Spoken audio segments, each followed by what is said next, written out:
so all right. He's not electronically gifted like some. He goes, yeah. Print too small? And do you remember how you get to the summit? No, I can't get it. So, No, I can't be good about it. He'll ask you when time comes. I'll just say, what page is it on?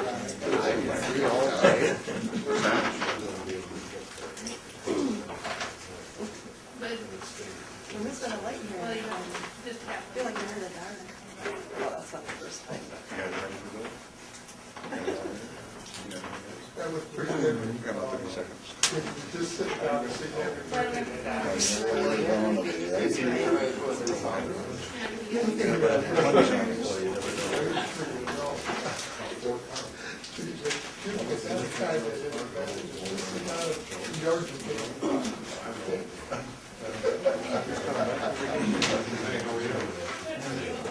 My son's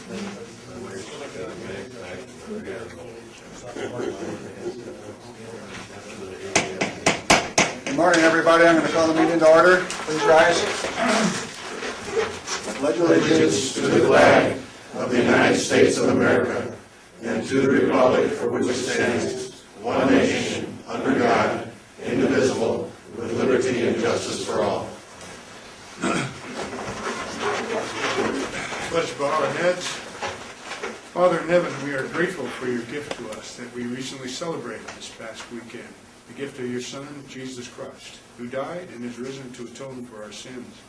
He has wiped the slate clean for us. As we continue to celebrate this great gift, let us reaffirm our commitment to always act in the best interests of the citizens of Manistee County. Amen. Call, please. Mr. Birdsong? Here. Mr. Hilliard? Here. Mr. Colchak? Mr. Marshall? Here. Mr. Schmidt? here. Mr. Schaefer? Here. Mr. Dunn? Yes. Approval of meeting agenda. I've got 2 items we need to put under miscellaneous. Number 1 is meeting dates for AES County Strategic Planning. Put that under miscellaneous toward the end of the meeting. And number 2, a letter to discuss for us to send to the state legislatures for concerns over the sewer project here in Parkdale Avenue there. I guess they had some concerns and we want to support the project going forward. We'll discuss the letter. Anything else to add to the agenda? I'll make a motion to accept the agenda. Support. Okay, have motion support. All in favor? Opposed? Motion carries. Consent agenda. Consent agenda on the minutes of March 18th, 2014, regular board meeting. Minutes of April 7th, 2014, special board meeting. And March 2014, monthly appropriation and fund transfers, which are attached under Appendix A. Any questions? I'll entertain a motion. I'll make the motion. I'll support that. Have motion support, any more discussion? Roll call, please. Mr. Bergstrom? Yes. Mr. Hilliard? Yes. Mr. Colchak? Yes. Mr. Marshall? Yes. Mr. Schmidt? Yes. Mr. Schaefer? Yes. Mr. Dunn? Yes. Thank you. Next, public comment. Anyone wishing to speak at this time, please raise your hand and then I'll acknowledge you. Come up to the podium and you'll have 5 minutes, okay?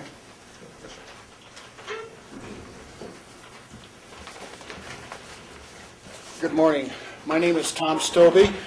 I am a candidate for the 101st Michigan State House seat that covers Manistee, Mason, Benzie, and Leelanau counties. A little bit of background on myself. I'm a 4-year Vietnam veteran in the United States Navy. I got out in 1970, went to school at Eastern Michigan University, and spent 40 years then in education. And I just finished up and retired in December. For the past 10 years, I've been the superintendent of schools in Frankfort, Alberta. And I've sat back in the last 3 years and watched cuts to education, cuts to municipalities, cuts to counties, and I see on here you have later on a letter about the $2 million reduction in health services. And of course, we feel that too in Benzie County. And so I felt I needed to step up and try to get into a position where I could have a voice in Lansing, a voice for this district, for this county, and for the other counties in the 101st District. And so I will be spending a lot of time in Manistee County and probably meeting you again in other venues. I will say I feel a little bit better today than I did yesterday. I went to a board meeting in a school district down in Mason County last night, and this is before the meeting started. One of the board members said to another board member, well, did you get your kids delivered? And the board member said, oh, yes, I did. And so she said, well, how many were there? He said, well, 11 boys and 3 girls. And I'm thinking, 11 and 3? And then he said, and we've already started milking them. So I was relieved that his wife didn't have 11 or 14 kids. So again, thank you. And thank you for what you do for the people of Manistee County. I think we don't get enough thanks for those things we do, and I know you spend a lot of time doing that. So I appreciate your time, and good luck. Thank you, sir. Anyone else for public comment? Okay, public comment's closed. Yeah. Oh, I'm sorry, Dave, I didn't see that. Maybe I'll be short. Okay. Brief. To state, David Meister, Acton Township Supervisor. Good morning, everyone, and good morning to my newest, our representative also. So, quickly, all I was looking for is, I know the city's been dealing with the water issue and the sewer lines and everything else going out of the city to provide water out on Parkdale and Manistee Township. What I'd like to do is get a copy of the agreement between the county and the city of Manistee for the water from the airport. Oh, sure. I'm just assuming there's an operating agreement. There must be. Okay, I'd love to get a copy of that just so I can see what it is. And that's it. For water. There is no sewer agreement, I don't think, The is there? sewer agreement will be between the township and the tribe and the city. And Right. We will be a customer, but There is no agreement now, is there there? is an agreement on the water. Correct. Okay, I'd love to see that. Thank you if I get a copy of it. That's it. I'll send it. Thanks. Thank you, Dave. Anyone else for public comment? Okay, public comment's closed, we're moving on. Recognitions, announcements, correspondence, Tom? I don't have anything other than the letter that we're going to discuss on the miscellaneous. I just want to discuss that. No, we'll discuss that in miscellaneous. Treasurer's report.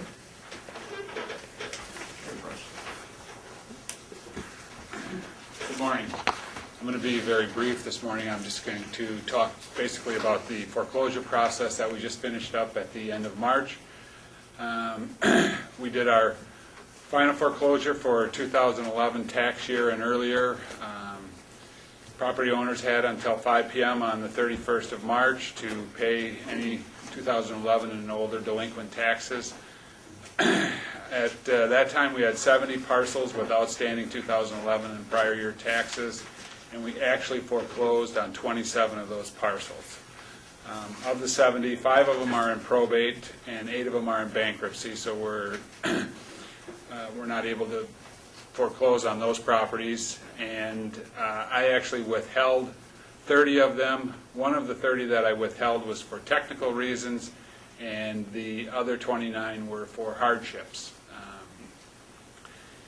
I try to work very hard with the property owners that are actually occupying the property. The only properties that I withhold are properties with a PRE, with a principal residence exemption, where there are actually people living in it. It's their principal residence, and they're having a hardship. then I work with them and withhold. And then this year, we modified our policy to include businesses that are actual viable businesses, and if they're having a hardship, and they can come up with a plan to resolve their tax issues, then I will work with them. And we had one that I withheld that was a business this year that is a viable business, and they came up with a very good plan to get their taxes paid. They're sticking to it, and they're doing a great job. And it would have been a shame to foreclose on a business and shut them down, and would have lost probably 6 jobs in Manistee County. So I think it was a very good thing to let them to continue.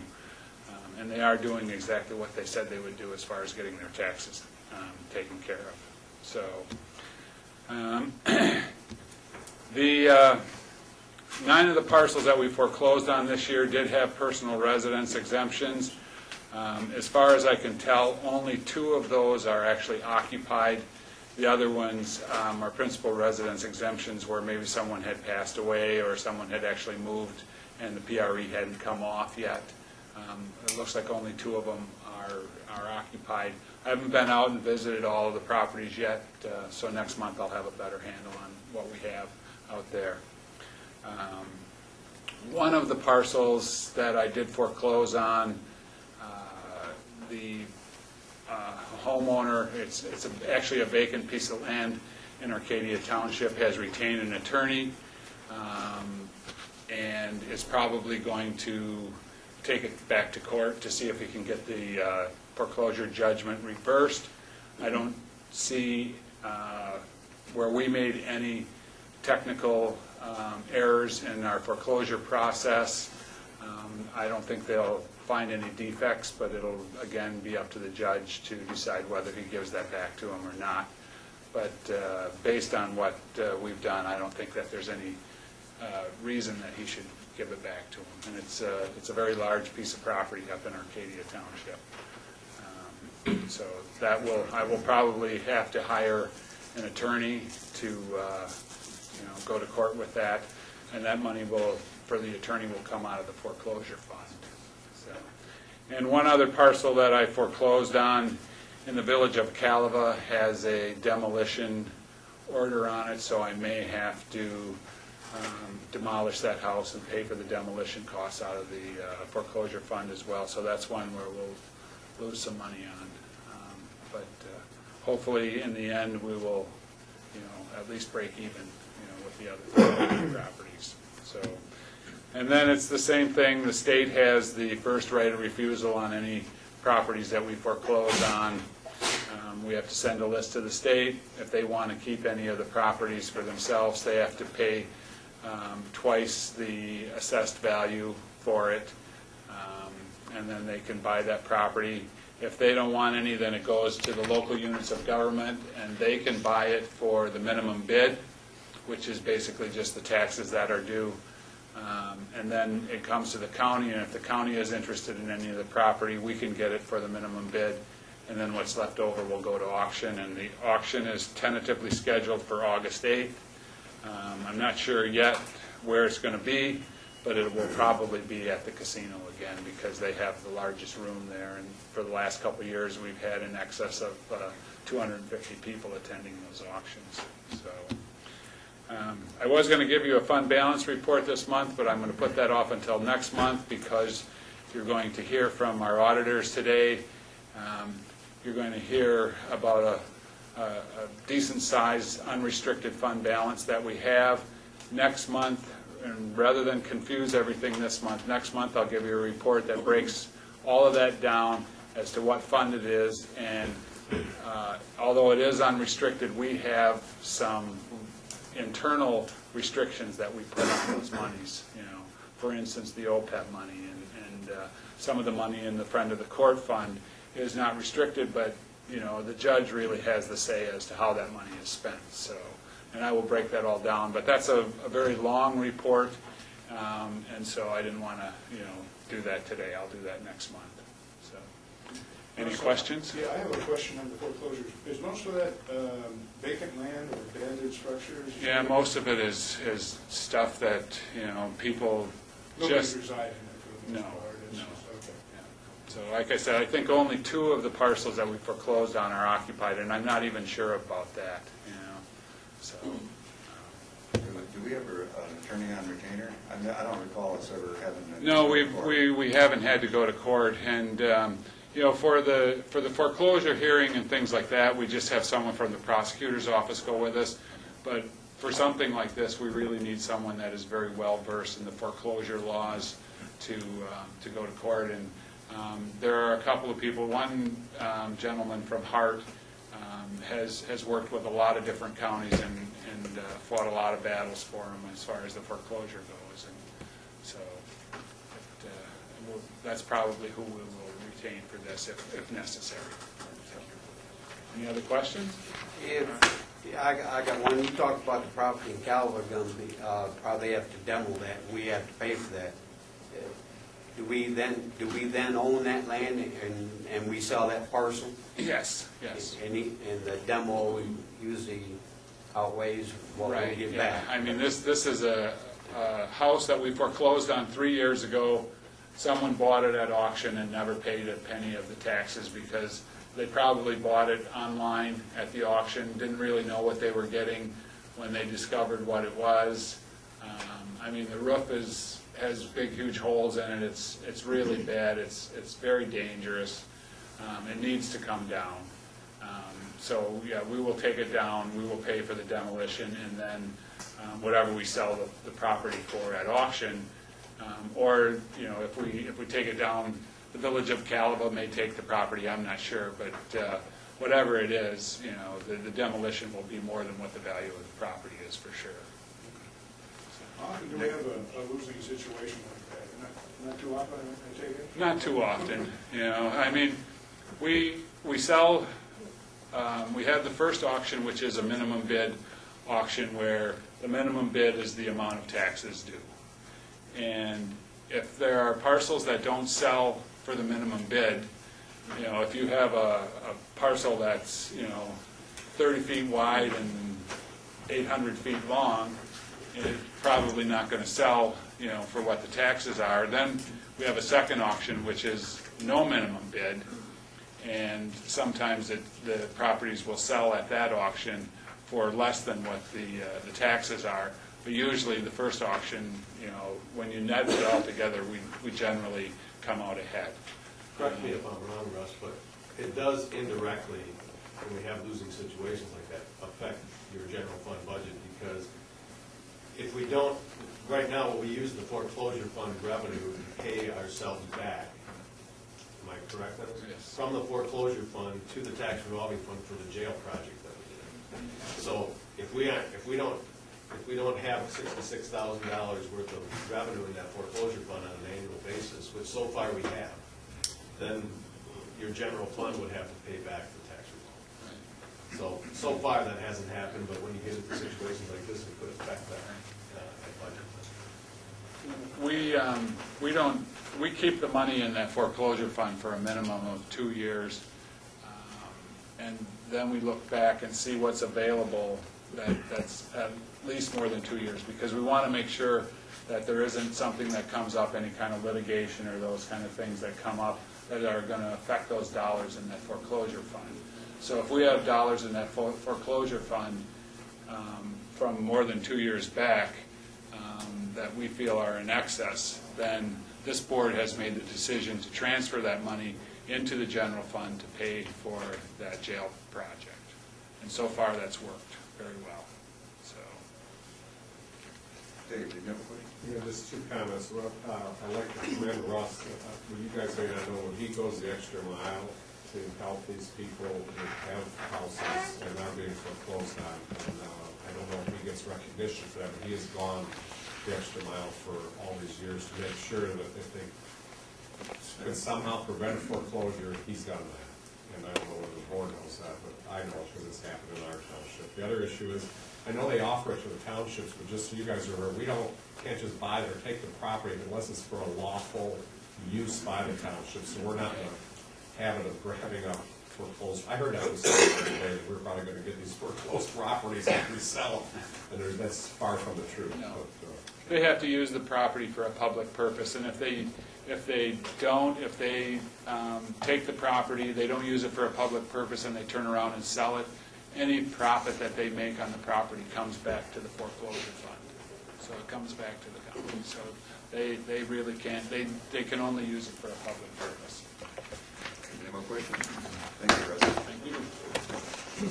Moving on, I would normally go to finance and ways meetings, but we are scheduled at 9:30 for that. So I'm going to jump over to personnel at this time. And we're going to hold you in suspense here just a little longer. Sure. Okay, personnel met April 2nd at 1 p.m. All board members present. No items requiring board action. The committee went into closed session to discuss union negotiations. And after closed session, we adjourned at 2:57 p.m. And that's pretty much for personnel. I'll entertain a motion. I'll make a motion to accept the report.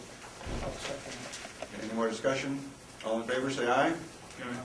Opposed? Motion carries. Can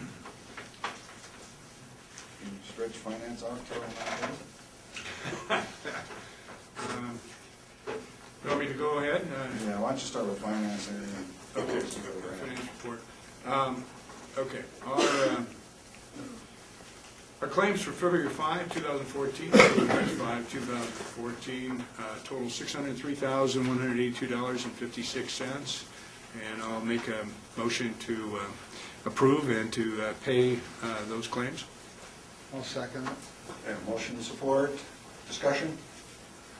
Roll call, please. Mr. Hilliard? Yes. Mr. Krolchak? Yes. Mr. Marshall? Yes.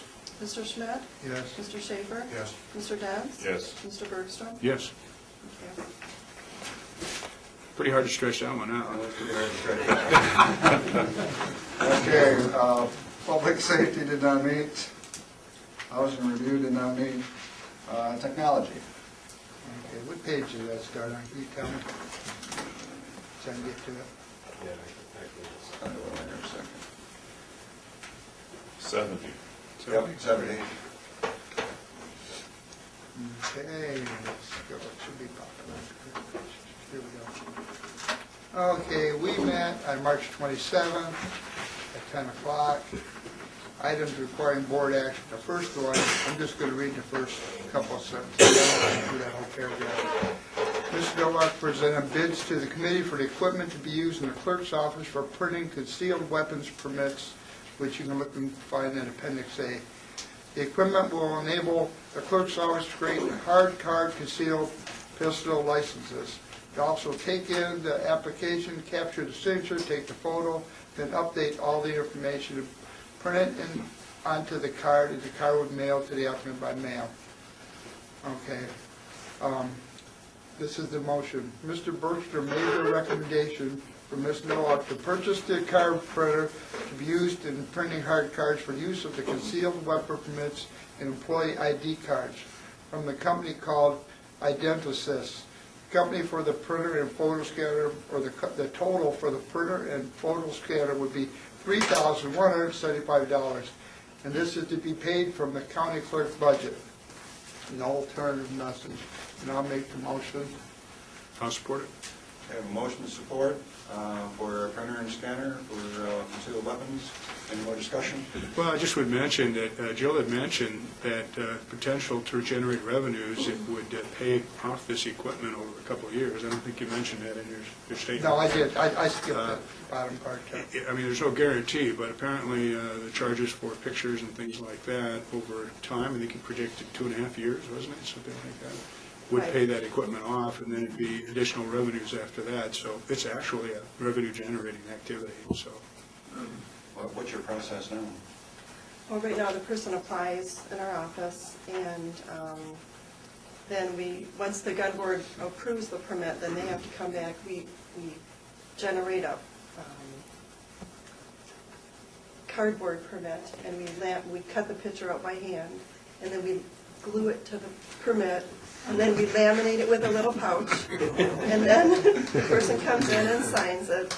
And so now they'll be able to come and apply, and we'll take a photo, and we'll stream it to a computer, and they'll sign a signature pad, and all that'll be, it's all on software that we already, pardon me? You won't have to glue no more? You won't have to glue stick it, and you won't have to put paper dolls. So it'll be much more efficient and much more professional looking. And we also can create our county ID cards for employees right now. They go to the hospital and have their picture taken, and we'll be able to do all that here. And there's no fee for that, so. And this is on existing software that we had, so it's just the card printer that we're investing in. And I'm hoping that the money that we take to take the photos will charge a fee, and that'll eventually pay for that scanner, so.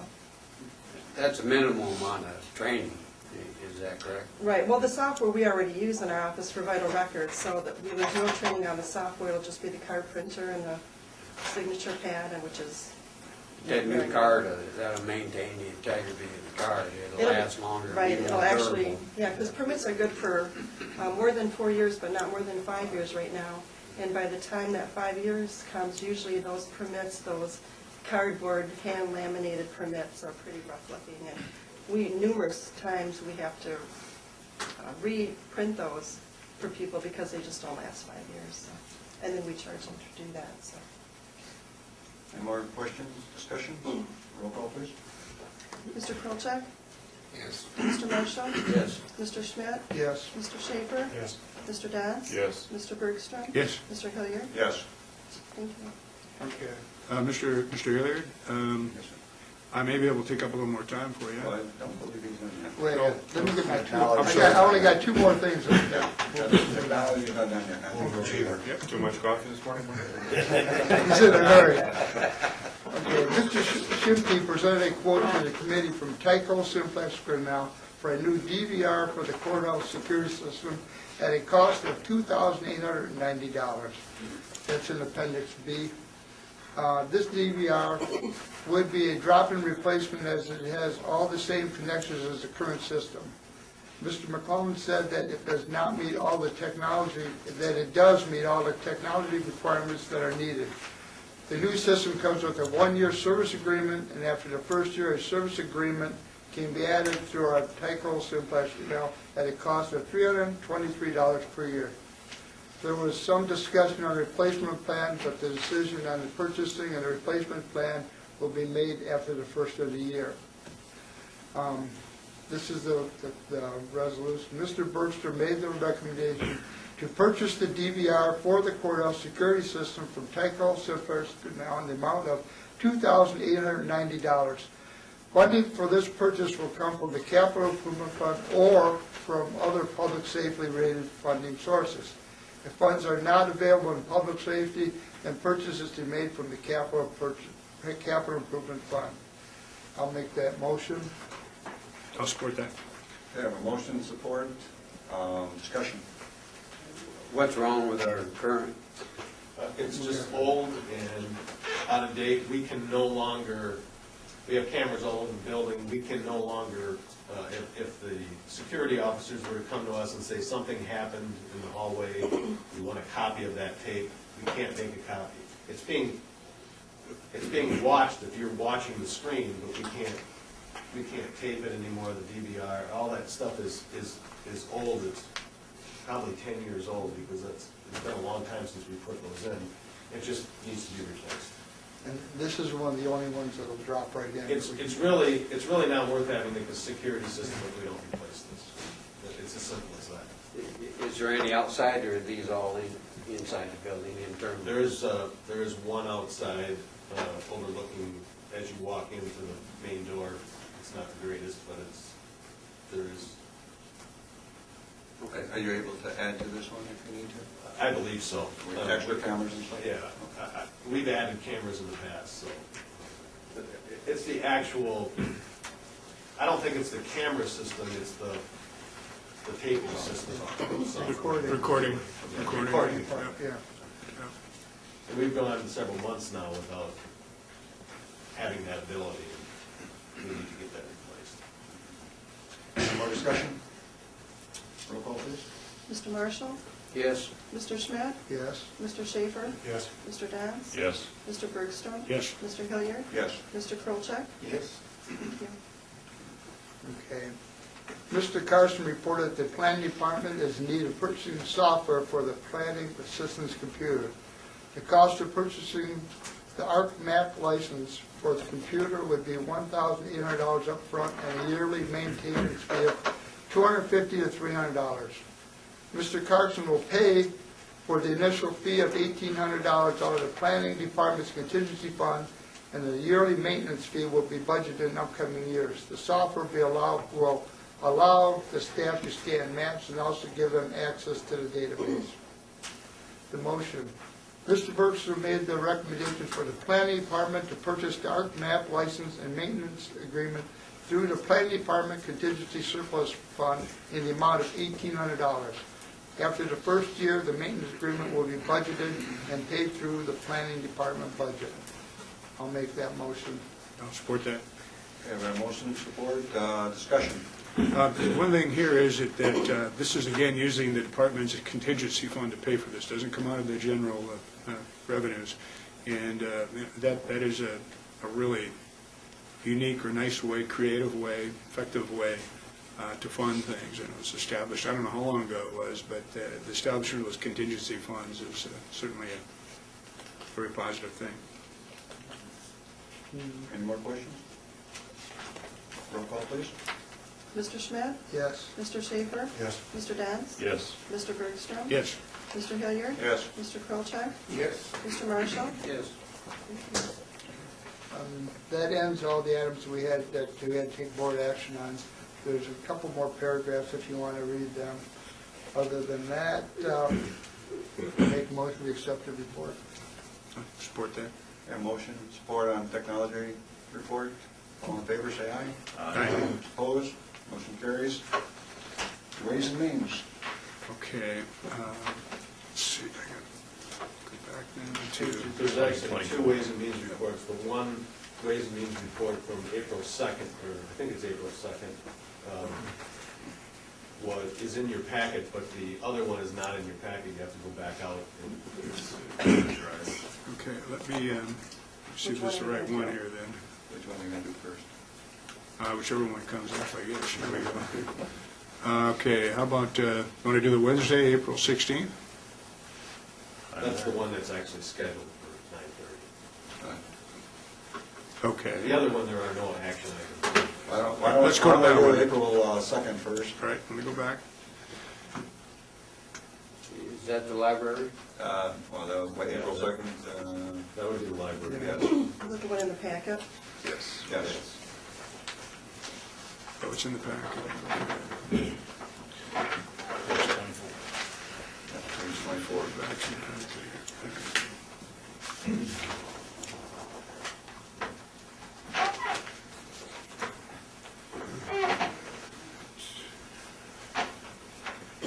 Jill, I want to check something too. The claims, was that the right date for the claims? Do we approve the right claims? I'll double check that. Should have been $866,037. Okay, I think I brought up an old packet, so let me... The one I'm looking at here is April 2nd, Wednesday, 9 a.m. You're talking Yep, about I the got it. meetings Yeah, on I got that, it up here, right? though. Yeah, Ways and Means report. I That's don't the know why first of the two. Mine is moving really That's slow. the 866 Page 24. 037. Page 34? Page 24. 24, okay, I'm on that. I think it just brings it up really slow. Yeah, okay, Wednesday, April 2nd, right? Yes. All right. This was in a sense, a joint meeting with the Manistee County Library also. There's no action items here. The main activity here was discussion of improvements to the county library. And I think we're all aware that the HVAC system is way out of date and is a candidate for a major problem, which could be extremely expensive. And so the library has just taken the initiative, and it's good that they are, to begin to look at how they're going to do that renovation and how they might tie that into maybe some other improvements within the library. In line with that, the next step that the library would like to take on that is to do a feasibility study to see if there is support within the community for this project, the library project. The county board, I think at the last meeting or 2 meetings ago, showed a good faith effort. Again, the library, the main library, is a county building. As such, it's an asset of the county, an asset of the people of Manistee County. As such, we have a responsibility to make sure that it's maintained and usable facility. To neglect it, to let it fall into disrepair, would be to not do a good job of our responsibility as a county commissioner. So we did make a commitment of $5,000 towards that study. They have awarded that study to a firm, and they've already started to put together the names of people that they're going to contact. It's really a process of testing the water, in a sense, to see how the community feels about improvements to the library. The bottom line is there is some improvements that have to be made to the library. The HVA system has to be replaced, and so that's a major undertaking in itself. So are there other benefits that would make that a better facility, make it a better service, make it more usable to the citizens of the county? I guess that's a long way of saying that was the major activity. We did not take any action on that. The board, the library board, did go ahead with that. What is the name of that firm again, Tom? You got it? Yeah, the Breton Group. The Breton Group, yes. They have an extensive history working with libraries in particular, and community buildings in general. I know I was impressed by Mark Morrow, that made the presentation. So I think it's a good firm to work with, and I think they'll do a good job. And they're within the budget too, so of that $15,000. So I don't know if you have anything to add to that, Tom. That's a lot for no action. There's a subcommittee that Mr. Bergstrom and I are sitting on with the library, with some library board members and some library staff to discuss issues with Mr. Morrow. We're discussing various potential financing alternatives, ways to potentially how much money could potentially be raised through private donations. And that's really what Mr. Morrow is doing. He's conducting a feasibility study, not a campaign, but a feasibility study to see if there is money out there. In other words, what he's going to be more focused on is there enough, are there donations and is there support enough to raise maybe as much as half of whatever is the total project cost. And in your packet there, attached to those minutes, is the architectural, it ranges anywhere from $1 million all the way up to $3 million. And his job is to say, yeah, I think we can do this. And then after that, then there'll be a fundraising campaign, there'll be decisions on how the county can help finance, or whether the county makes any commitment. And so it's going to be a lengthy process, but as Mr. Bergstrom said, there is, the HVAC system for sure has to be replaced. And it's a Band-Aid situation right now with them. And I think when Russ and I first started talking about just the HVAC system with them earlier, it was between $400,000 and $700,000. The project has grown now because this may be an opportunity for us to really make this to really improve the library structure. There was three. It's a long way before we ever come back to you for anything concrete. Is there a time frame when he's got to be back? Well, I think he's planning on getting his job done in, 90 to 120 days. Yeah. But then after that, if there is a fundraising campaign, that could be. If there is potential, then it would be the next step would be to move to a fundraising situation.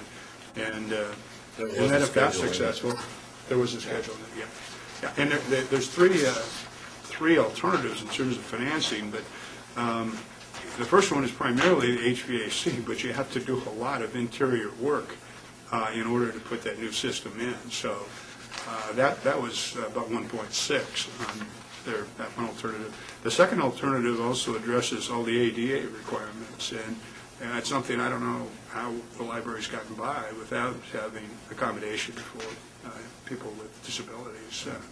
But, you know, I guess it's because it's an old facility and it hasn't been renovated. So that then bumps up to about $2.6 million with all those improvements made. And then the last improvement is to take some of the beautiful features of the building and to enhance them too, and that pushes it up to about 2.8. So just to clarify, the facility is handicap accessible, but there are, as Mr. Bertram said, some improvements that could be made on the American with Disabilities Act, and that's part of it. But it is handicap accessible. Anything else for Ways and Means, April 2nd? On that meeting, no, that was it. So I'd entertain a motion to approve the report. I'll make a motion. You make a motion? I'll support it. Support, okay. Any more discussion? All in favor, say aye. Aye. Opposed, motion carries.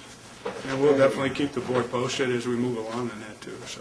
Ways and Means, April 16th. All right. In the back out of your board packet there, and you'll find April 16th there on your calendar here.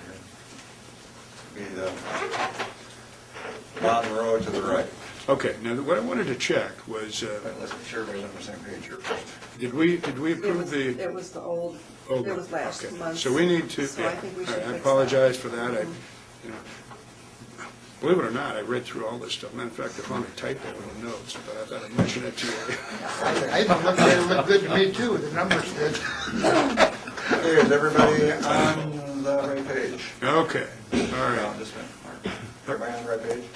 You got it, Jim, it over. Actually, if you go to your April 16th Ways and Means Committee report, finance report is in there too. so- Yeah, that's what I was going to do first, is to get that. So we can, in a sense, okay, what I got to do is go to the second. Okay, all right. It's a little longer, too. All right, let me open this up a little so I can read it. Okay. Let's go to, here we go. So do we Okay. need to correct that, we need to correct that finance? Yeah, do we have to do that officially or something? Probably. Yeah. Yeah, Well, you've approved something that you've already approved. Yeah, it's double approved. I think your action would probably be to amend the Finance Committee report to pay the bills in the amount of $866,037.31. Yeah, yeah. I'll make that motion. Am I taking up more time, Ken? Is this? Yeah, I think you did quite well. I'll second that. Okay, we have motion and support to correct the finance report. Discussion? Roll call, please.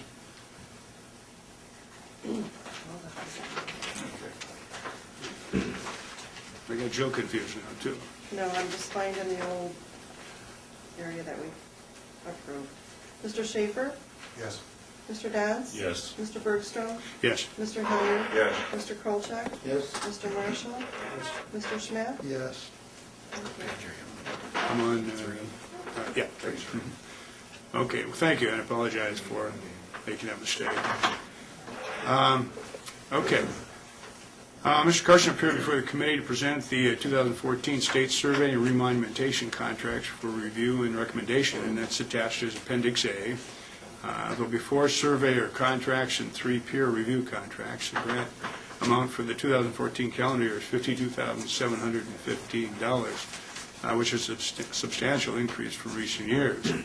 Mr. Schmidt made a recommendation that the 2014 remonumentation contracts for the surveyors and peer review members be approved and authorize the chairman to sign the contracts. An alternative recommendation was proposed. I'll make that recommendation.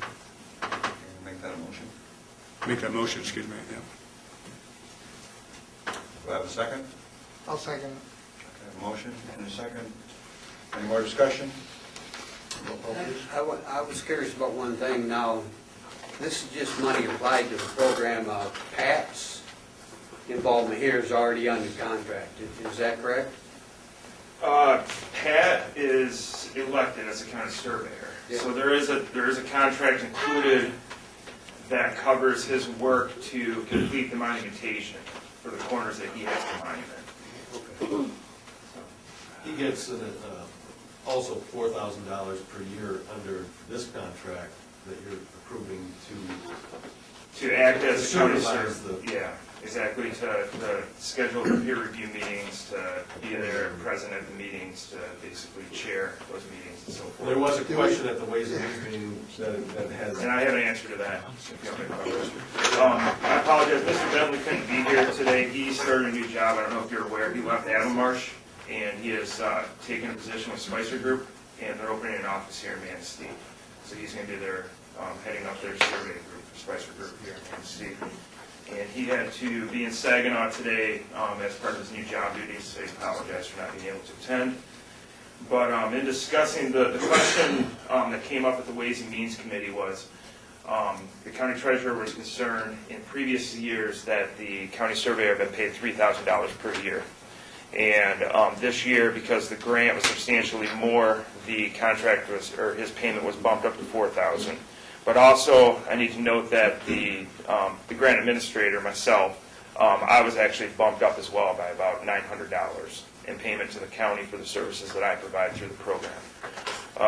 Mr. Bentley wanted to make it known that he does not get paid for being an elected official in the county surveyor program. The only payment that he receives is what comes through the actual grant as he administers it as county surveyor. So in previous years, it had been $3,000 because of the grant amount that was administered during those years. This year, it substantially went up, so it went to $4,000. But there isn't like a double dipping, I guess, to speak of. He's not paid for being an elected official. He only gets paid through the grant. So in essence, if this grant was eliminated, he would not be paid anything to be county surveyor. Yeah, the county surveyor gets zero pay. Because the grant's more, does that equate to more monuments? It does. More It markings? does. Yep, we're doing approximately, I want to say 15 more corners this year than we have in previous years. Rob, I think you mentioned some of them are more difficult, too. Yeah, we're starting to get to the point where some of these corners are, in low-lying areas along our river corridors, and that's substantially more difficult to get down in there and properly use your survey equipment to be able to have a line of sight, to be able to basically survey and determine those corner locations. Okay, any more questions? Roll call, please. Mr. Downs? Yes.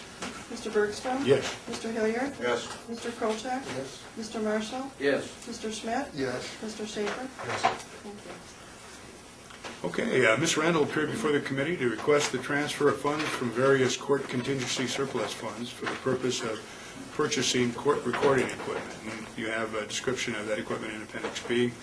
A handout was provided which shows the balance of the various contingency surplus funds, and that's attached as Appendix C.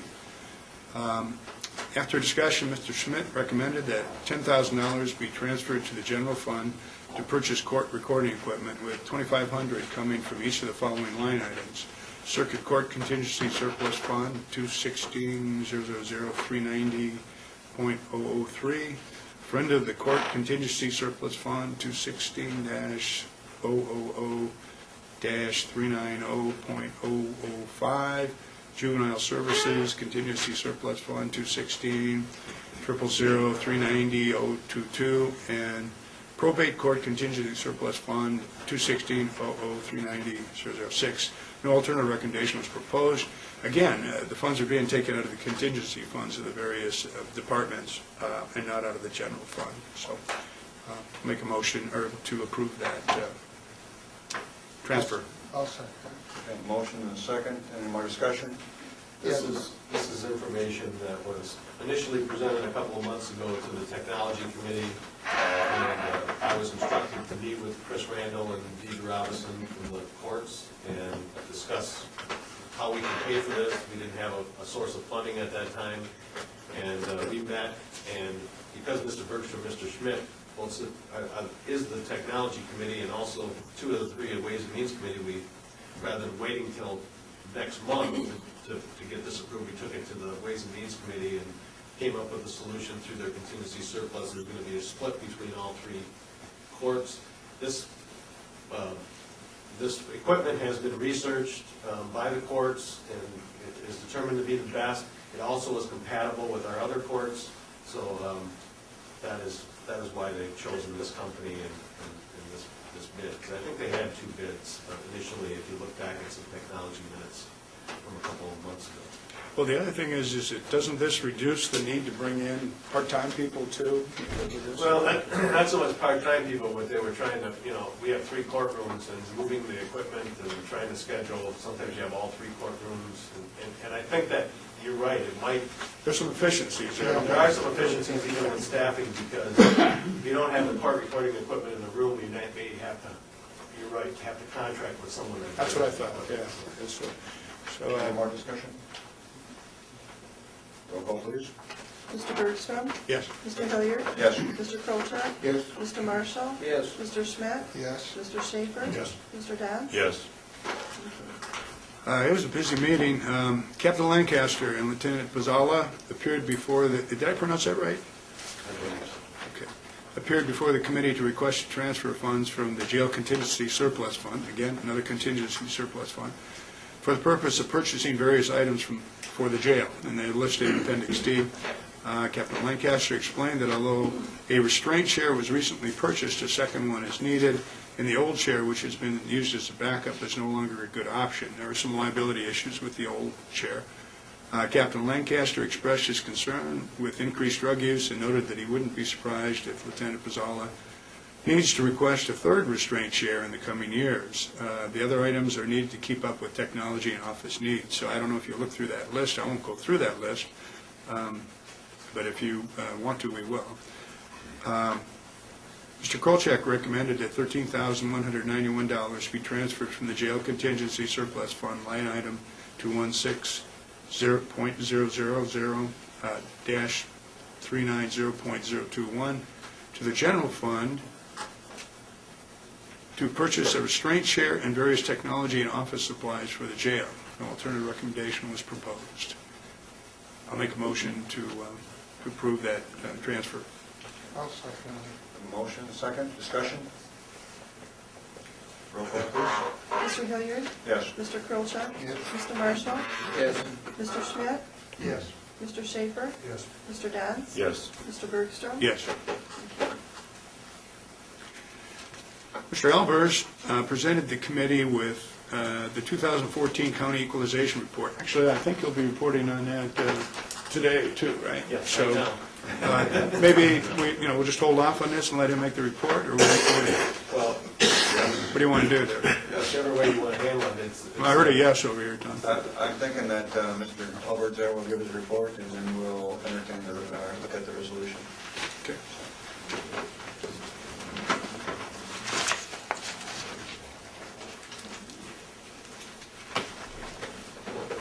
You should all have a copy of the equalization report, which is a large booklet. Either you can look in your booklet, or, yes, what Mr. Dance is holding up, or you can go on your tablet, and it's there also. Well, good morning, and the county commissioners are required to meet every April to approve the the equalization report and determine that all the property owners have equal assessments. Our office has examined the assessment rolls for all the townships in the city, and all the township and city properties are assessed at 50% of true cash value as prescribed by law.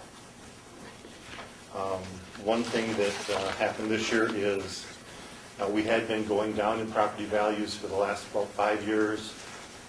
In this year, we actually had a 0.01% increase, which amounted to about $107,000. So pretty much we think the property values have kind of hit bottom. The taxable value for the county also increased this year by 1.01%, which is about $11 million increase in taxable value. What I'd like to really do today is thank the commissioners for their support throughout the year. I appreciate your support, and my staff appreciates your support. And I'd also like to thank my staff. They did a great job this year. If you look at page 3 of the report, It breaks down the assessed value by each one of the units in the county. And then if you look at page 4 and 5, you're going to see that those values are exactly the same, which really means that we're not going to add or deduct any values from any of the township rolls, but they all are assessed at 50% of value. So we're not going to add or reduce any values for sure.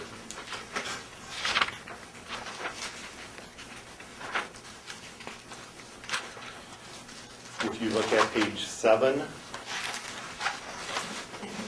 this is a chart of all the property in the county broken down by the township in both the assessed and the taxable values. And it kind of shows which townships in the city are going up and down in value and by how much. Page 8 is a chart of all the properties in the county broken down by property class. And you might think that Manistee County has got a lot of ag properties, but really only about 3% of all the property value in the county is ag. Only 4% of it's industrial. Actually, 76% of all the property value in the county is in the residential class. So Manistee County really is a residential county. Roger, do you know at all how it compares with some of our other counties, in Benzie or Mason or Oceana? I mean, each one's got a little different geography too. Yeah, I would say Oceana and Mason would have more ag properties than us. And other than that, I would think they're pretty much the same. If you go like to the city of Midland, about 30% of their values in industrial. So, it really makes a difference if you're, maybe in southeast Michigan, it's got more commercial and industrial also.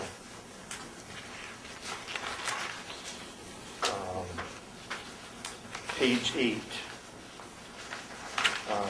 It's a chart of the county equalized value, and as you can kind of see that from 2002 all the way up into 2008, property values were going up steadily. We reached about 2008, and at that time, property values started to come down.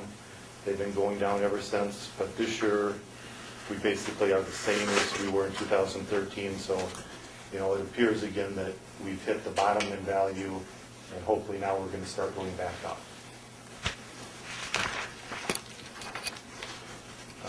Page 10 has a resolution that you're going to be adopting when you adopt this report.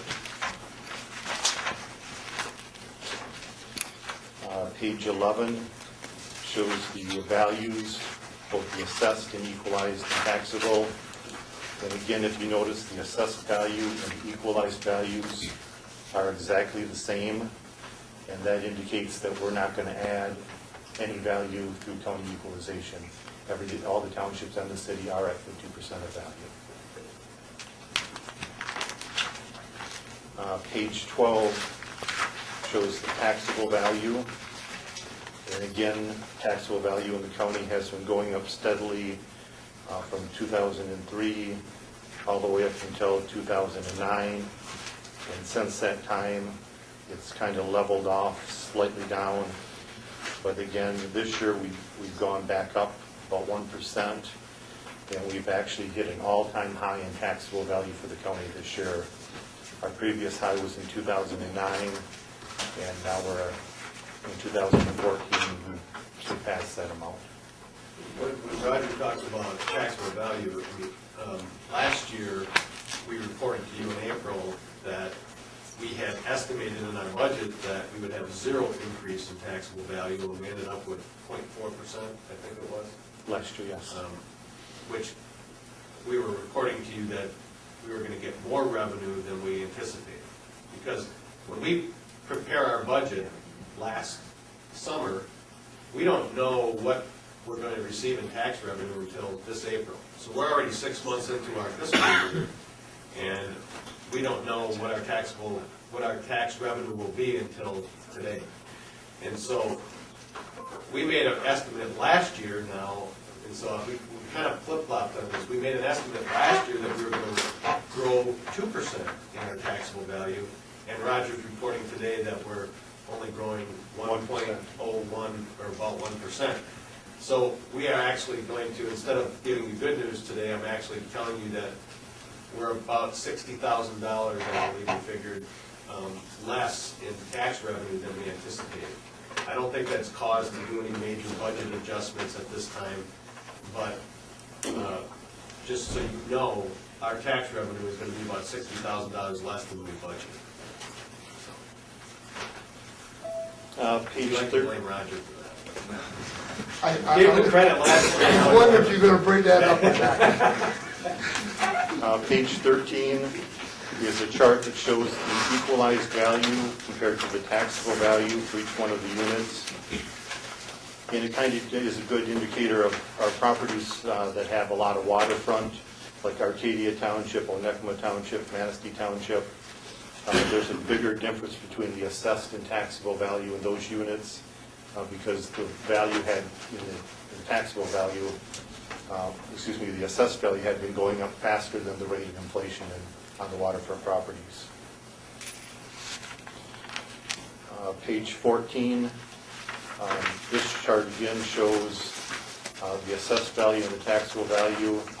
And after proposal A passed in 1994, there began to be a bigger and bigger spread between the assessed and taxable value up until about 2008. And then it's been starting to come back together as property values have fallen in the county. But again, if you look at the last year, we've leveled off or in fact started to go up a little bit.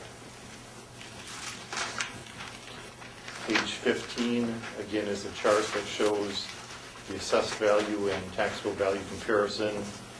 And it's kind of the inverse of the previous chart, but it shows that there's a bigger gap, and then they're starting to go back together.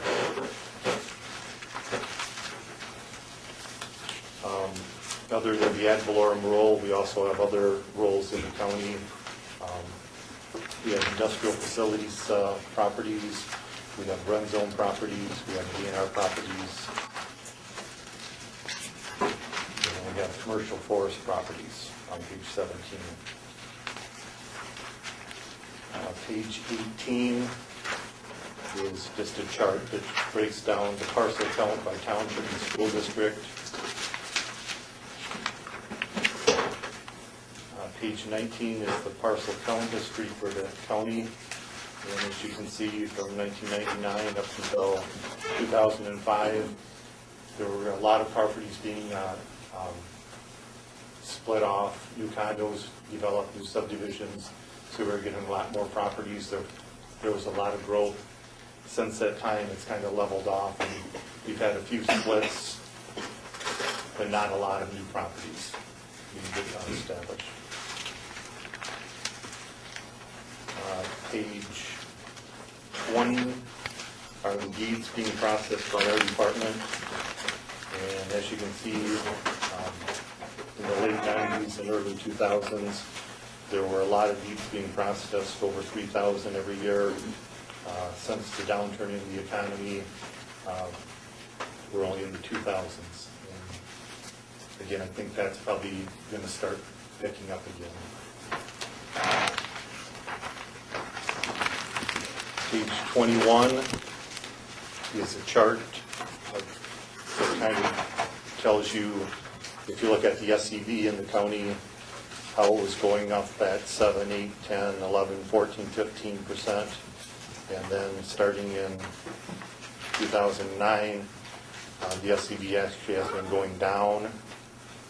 This year it actually kind of basically remained the same. So again, I think we've hit the bottom in the market, and hopefully we'll be going back up. Same thing on the taxable side.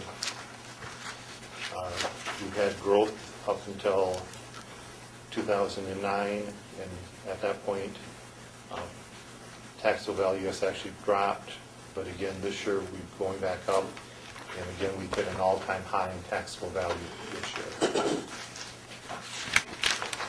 And page 22 is a list of the top 10 property owners by taxable value.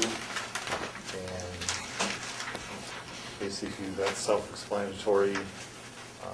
Our industrial properties do pay, they're the big property taxpayers in the county right now. Are there any questions?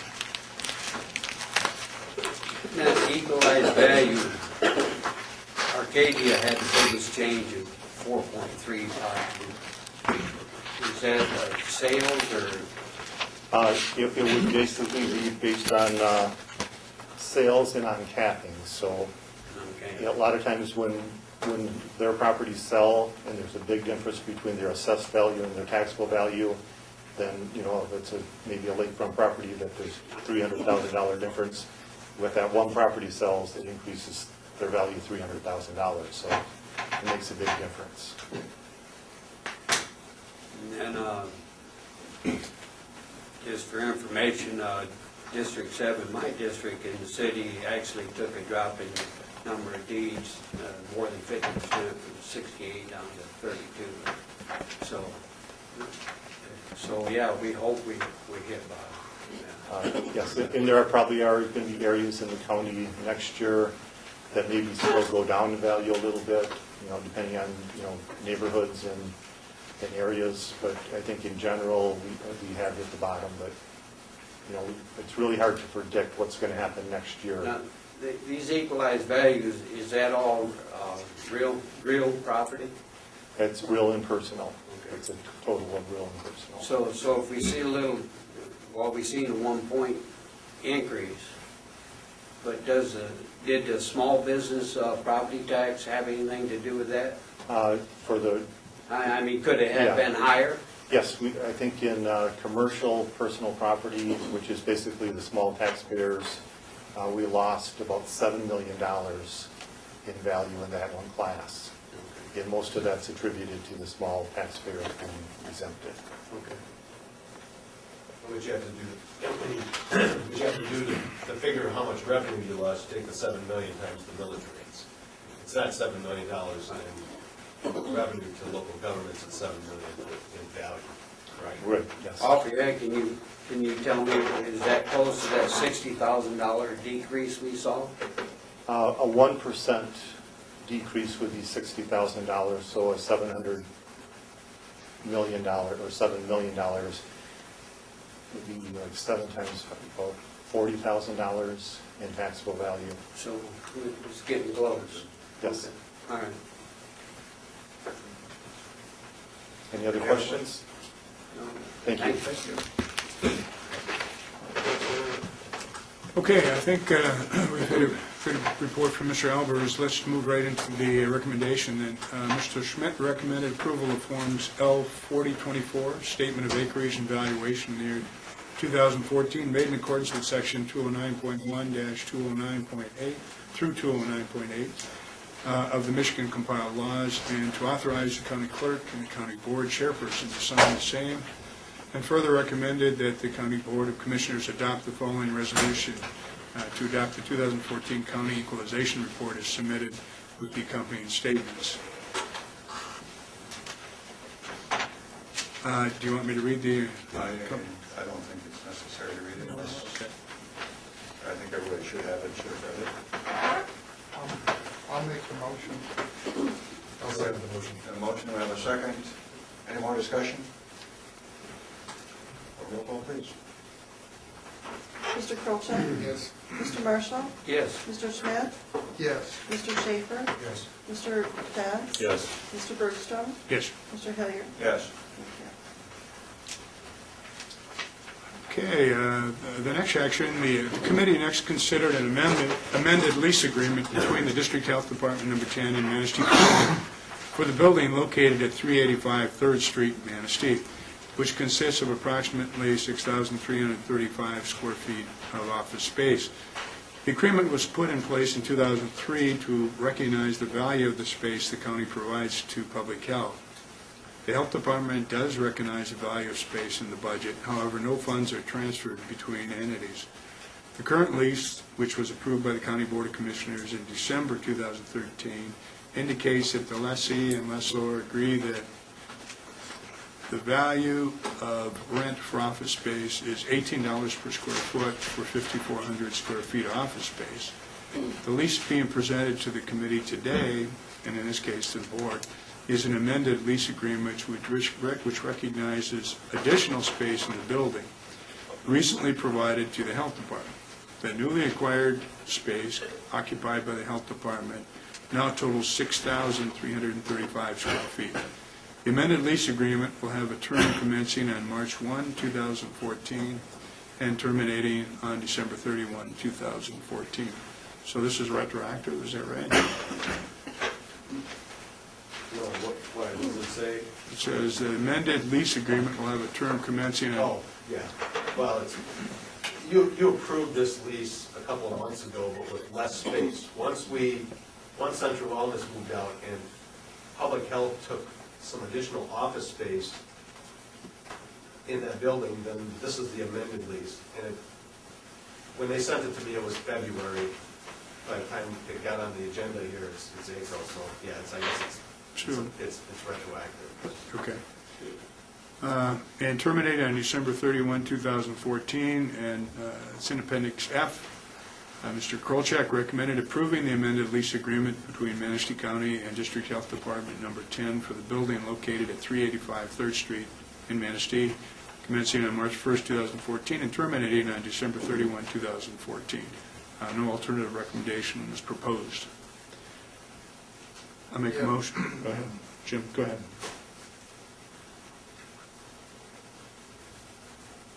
I thought you... Yeah, I make a motion on that. Okay, I'll second it. Okay, we have a motion, we have a second. Discussion? The $18 a square foot, we don't actually get that money. No money changed hands. Neither, we provide them with $100 and some thousand in appropriation. They turn around and value that space, and that helps them leverage that space with money from the state. Is that pretty accurate? It is, it is. It also helps with our Medicaid cost settlement tracking, and we use some of that value to draw down our county health plan dollars, also in the dental clinic match. That amendment on the square footage, in essence, you just took whatever was left over after MSU extension. You took the rest of the building in essence, didn't you? That's very close to what happened. What happened is we went through with public health first. Right. And said, and Linda and I debated back and forth about space. And Mr. Kolchak was involved, I believe, and I think Mr. Hilliard was involved. And that space was then, some extra space was given to them, and then MSU extension got what was left. So the correct term is you captured what space you felt you needed, and then MSU was, but either way. We knew how much we needed with MSU extension, so it wasn't like we just left them what was ever left. Okay. Don, is the building totally occupied, all space used at this point then? We have a motion, second. Any more discussion? Roll call, please. Mr. Marshall? Yes. Mr. Schmidt? Yes. Mr. Schaefer? Yes. Mr. Dodds? Yes. Mr. Bergstrom? Yes. Mr. Hilliard? Yes. Mr. Kolchak? Yes. Thank you. Okay, that concludes the action items for the Ways and Means Committee on April 16th. There's really nothing left in terms of items that not requiring board action, so I'll make a motion to approve the report. Okay, we have a motion. Do we have a second? I'll second it. Okay. Any more discussion? All in favor? Aye. Opposed? Motion carries. Okay, we're right on time at 9:45. Linda, Public Health Officer, giving her annual report.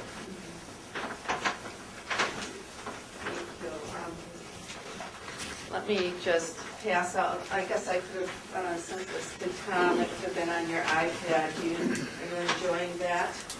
Yep. Good. So here. Yeah, Jim's having all kinds of fun. So, I guess just as you're gathering that, let me just say that on behalf of Public Health, we do appreciate that extra space. I had a chance to have a discussion with one of our public health nurses, and she was alluding to the fact that in terms of helping with confidentiality and discussing client issues with her peers, that it was a big improvement. So thank you. We do appreciate that. And it was a very mutually agreed upon process. So my job today is to provide you with a quick update as to what's going on in public health. We're a 10-county health department, but my job is to localize the information so you really have a feeling that we're not a big health department. We are a big health department, but we're very localized to what's going on in Manistee County. I wanted to start with just some key changes that we've had over the last year, is that many of you had met Dr. Wilson, our medical director, James Wilson, and last year in July, he did step down as leadership with our health department as medical director. And Dr. Robert Graham has taken over as our medical director, and we've appreciated the work that he's providing. Unfortunately, Dr. Wilson did pass. He was battling cancer, and we are in a good situation that if we could have molded another medical director to be just like Dr. Wilson, it was Dr. Graham, and so we're pleased to have him on board. You're well aware of in Manistee County the accident with Brian Prelip, and Brian is resigned, and we have replaced his position. You'll start seeing Matt Fournier up in this county. Matt has been working in our Mason County office as an environmental health sanitarian, and he'll be moving up here. I think you'll find him very congenial and easy to work with. And lastly, I wanted to recognize Kathy Schoenberger. Kathy isn't here, but Kathy has been with us for 30 years. She had her milestone. She's a public health nurse. She does home visitation to Medicaid moms who are at risk on Medicaid and young children, and she's been doing that for 30 years, and she's also decided to retire. And so she will be a big loss to this community and also to our agency. We appreciate the work that she has done. I just wanted to hit on a few key things, is that if you look at your bigger packet, our annual report is on page 4. We're talking about one of the things that we've done with our board. Our board was engaged, and also our staff, is that we have moved forward with updating our strategic plan, and we have 3 key goals with that, is that to maintain excellence as a public health agency, to improve the health status of residents, and also to engage our communities to identify and solve health problems. And so those are the guiding things that we will be working on in our agency. And when we're looking at new programs, we'll want to assure that they are fitting within our strategic plan. We also have a health improvement plan for the district with 4 key areas that we want to address. And the first one being poverty. So what can public health do about poverty?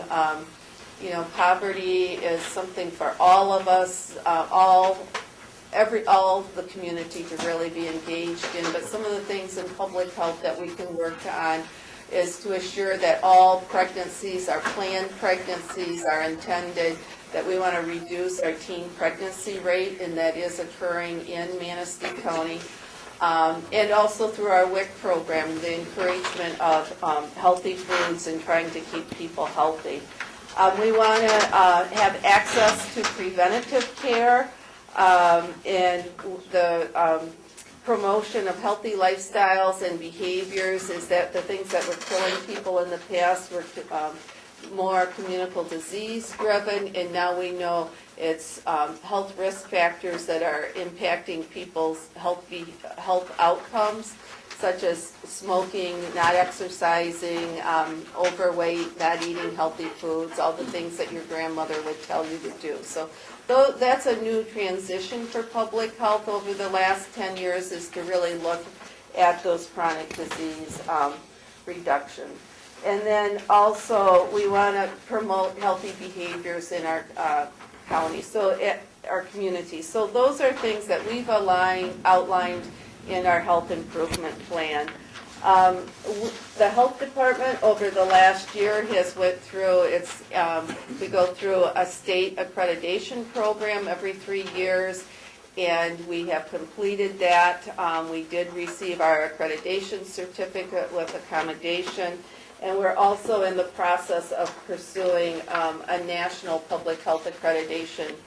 It's a voluntary accreditation program, but we do feel that in the future that many of the grant programs will be viewed more favorably if you are accredited by the Public Health Accreditation Board. And there's a little blurb about that on page 5. We have our Live Well campaign, and last year I reported to you is that the governor had come out with this 4x4 campaign and to reduce chronic disease, and we were pleased that our health department was one of the areas that was funded, and one of the target areas for us was Manistee County. So there's a summary of that, of the Live Well campaign, and I did bring along, and I'm sure my board members and my alternate board member are willing to give you a challenge that we're promoting that everybody walk 100 miles by September, and each one of these steps accounts for 15 minutes of walking. So I encourage you to get your 100 miles in because... No, you only have to do one. But again, a simple way of trying to keep people healthy and getting people more engaged in their health care, and it is part of our Live Well campaign. So, Would bicycling qualify? Pardon? Bicycling, is that qualify? Sure, 15 minutes. Any movement is good. So, I guess, just to kind of, if I can flip it, one of the things they convinced me of this year was that we should have our data in a separate handout, and it wasn't really what I thought it was, but it's a little harder to talk from. Is that in your packet there's a pullout, and this is actually going to provide you county-specific data for Manistee County. And on page 3 of that, one of the things that I think is very noteworthy in Manistee County is that many of our counties were starting to see our birth rates trending down in our death, that in some counties, and this county specifically, is that your birth rate is significantly lower than your death rate. And so, and this is an area of, when we talk about what's going on with schools, is that when we're seeing a significant decrease in the number of births in your county. So you had 164 births, and you had a little over 300 deaths in it. Then if we look at the births, we also know that Medicaid covered about 50% of those births, and that in terms of public health tracking those births, that public health was involved in about a little over, right around 50 pregnant women that they were tracking. So when we look at that, that is something that, in terms of economic development and really looking, it is an indicator that your county is wanting to be very cognizant of in some of the planning that you'll be doing. And then I also wanted to talk, we are seeing your teen pregnancy rate is going down for Manistee County. It is just under the state average, so that is good news for this county. We're pleased about that. When we talk about some of our healthcare access services, I talked about Kathy and the work that she does in the maternal and infant health program. You'll see that data on page 4. And that includes the work that's being done by a dietitian and social worker and the public health nurse, where they're doing a lot of prenatal education. They're also doing a significant amount of parenting, educating, encouraging safe sleep. And they work very closely with our WIC program also. And in WIC, we've seen just about 580 pregnant women and then children up to the age of 5. And one of the things that WIC is transitioning to is that is providing, it's a program that provides coupons for very specific nutritious foods, is that they're providing more coupons for fresh fruits and vegetables. And in the summer months, they actually also provide more coupons for using Project Fresh. So, and those are coupons that are redeemed at the local farmers markets in the communities. We have a family planning program in Manistee County that we served about 253 women.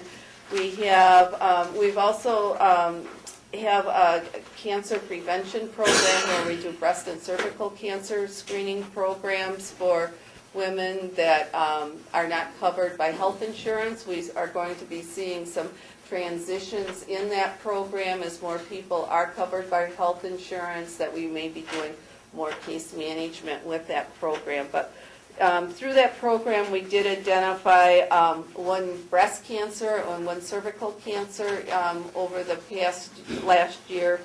And we've also had a colorectal cancer screening program. We had, in our 10 counties, Manistee County actually had a significantly higher rate of colon cancer, and that was one of the reasons that the state did fund us for the screening program. This board has had a relationship with us in the Michigan Community Dental Clinics, where we're trying to improve access to dental health for individuals that are on Medicaid. And we have a dental clinic that's over next to the administrative offices of Community Mental Health. And you'll see that they served about 1,200 people. We don't really have, it's not part of our budget, but we do have a relationship with them, and it is a good service that's helping individuals who are having trouble with access. We have our environmental health services on page 6. I won't talk a lot about them. And then lastly, we have our essential local public health services, and these are the 8 mandated services that we're required to provide. And they include, they're in the area of environmental health and personal health. Most of them have to do with communicable disease control, other than hearing and vision screening that's done in the schools. It includes on-site sewage protection. It includes food protection, restaurant inspections, water protection, communicable disease control, sexually transmitted disease control, and immunizations in that area. And so you'll see these are this is the program area that we talked to you about that, and we've talked to our board significantly about, is that it's identified in the public health code that it is a cost-shared program, a 50-50 partnership with the state, and the state is providing about 30% of the funding now, and the rest coming from local funds, whether they're county appropriations or fees for service. So we did make some progress last year. We had $2 million statewide was restored. That was cut from the budget and from some of the leadership. Senator Brewer, who sits on the Senate Health Appropriations Committee, and we had good support from Representative France on this issue. And we are moving forward. We're advocating through our association that the other $2 million is restored, and through the House budget this year, at this point in time, there's $1.5 million in that budget for restoration. I think we're going to take that up later on, too. Right? Yeah, I think so. We're going to take it up as soon as she's done speaking. Yeah, we establishing $2 million. So, so I just wanted you to have an idea of when you're talking about those asking for funds, this is what is being funded with that. Just let me wrap up, is that one of the other things that the health department has been involved in is that we are promoting the enrollment into the Healthy Michigan Plan, AKA Medicaid expansion.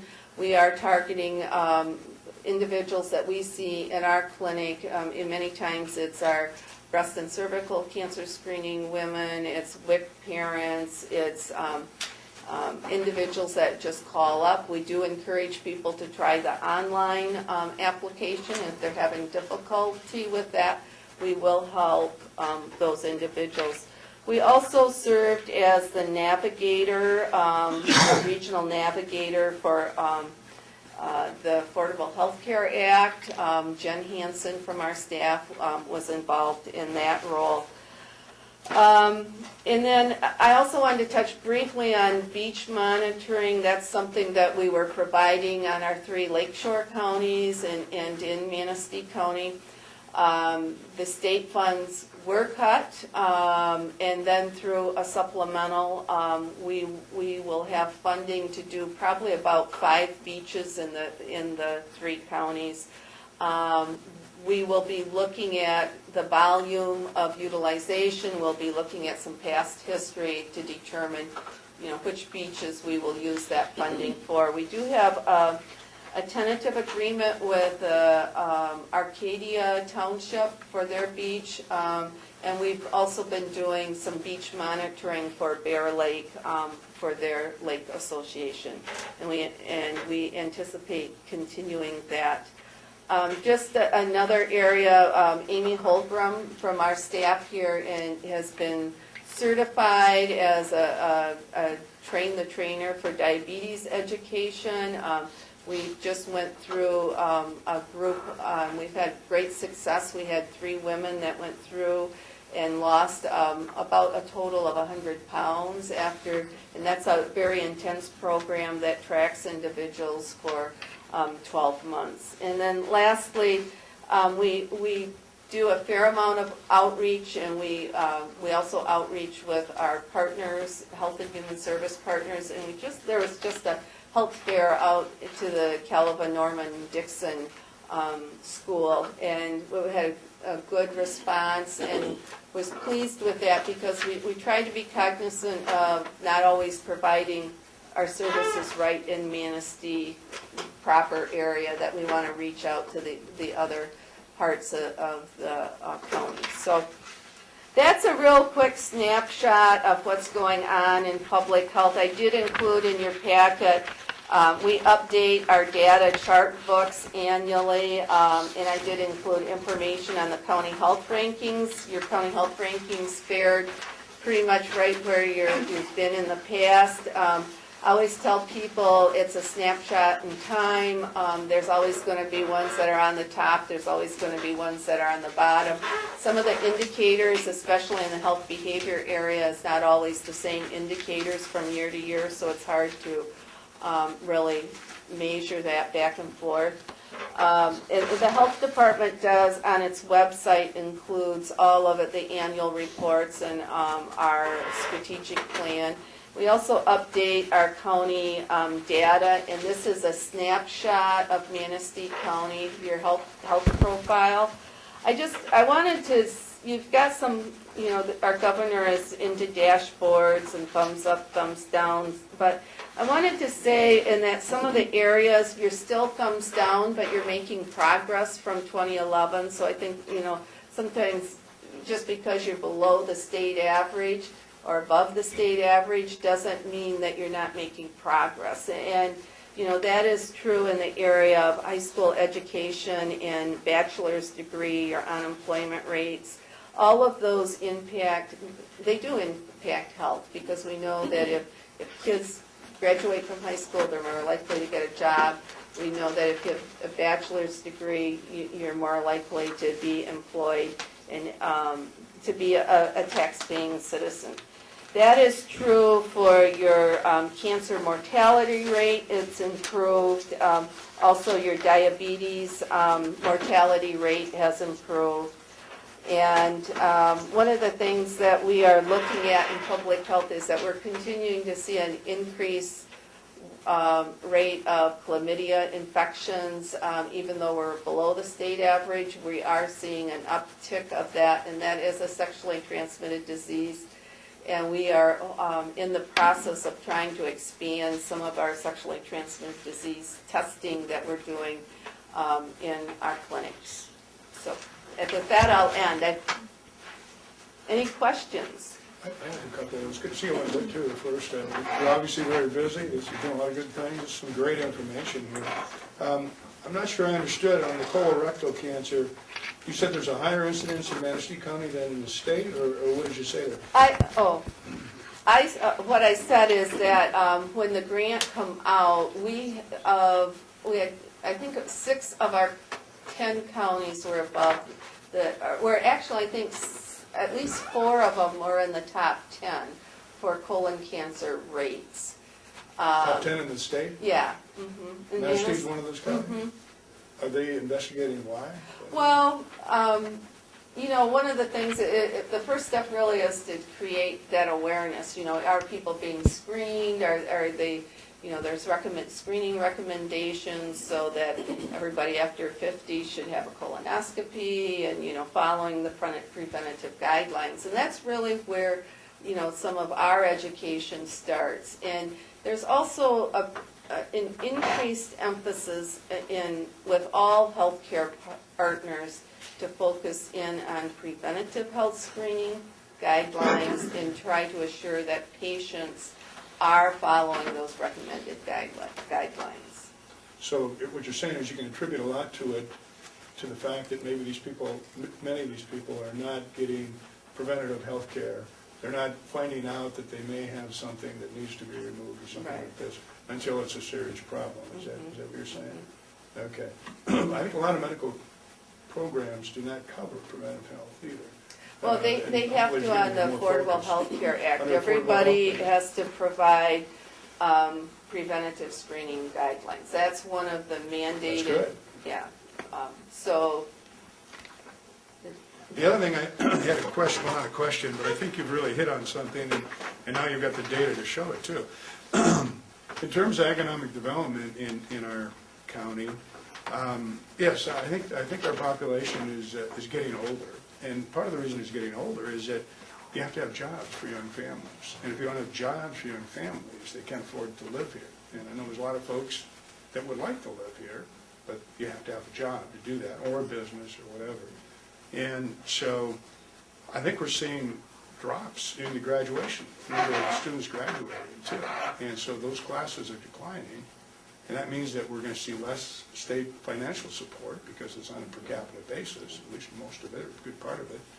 And so we've got, I think, a serious problem in terms of not only economic development, but in terms of recruiting and having young families in our community. I don't know if we can turn that around. I really don't. We're becoming more of a retirement community. There's pluses to that, but at the same time, there's a downside. How do you keep your educational system going in that kind of situation? So, that just, when I saw that, or you mentioned it, it just triggered me to think, yeah, it's very true.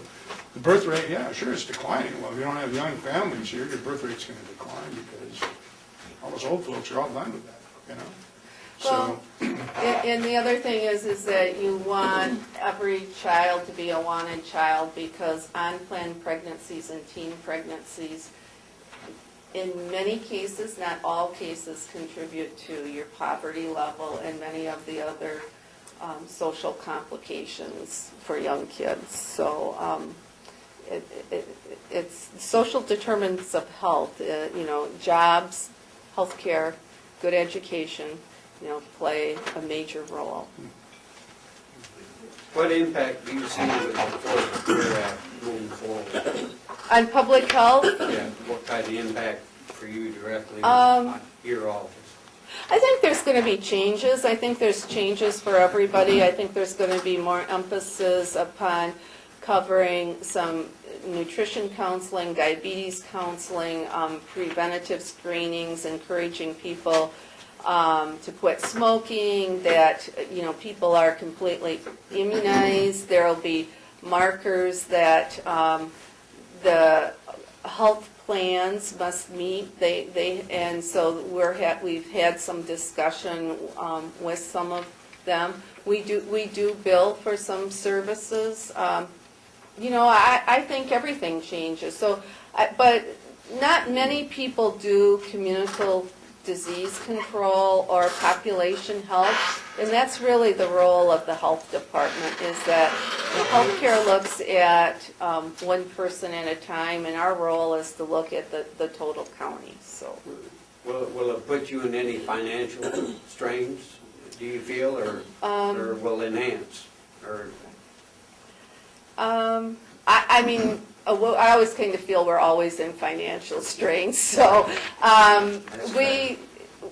you know, I think we're relatively nimble. I think we can change. I mean, people sometimes, I always tell people when we hire them, you may not be doing this job in 5 years, but if you're willing to change, you know, and adapt, that it should work out. You know, there will be changes, just as long as all of us are experiencing with our health care. Any more questions? Thank you. Okay, we're going to take a 5-minute break, and when we reconvene, we're going to address the resolution on this issue, okay? So, 5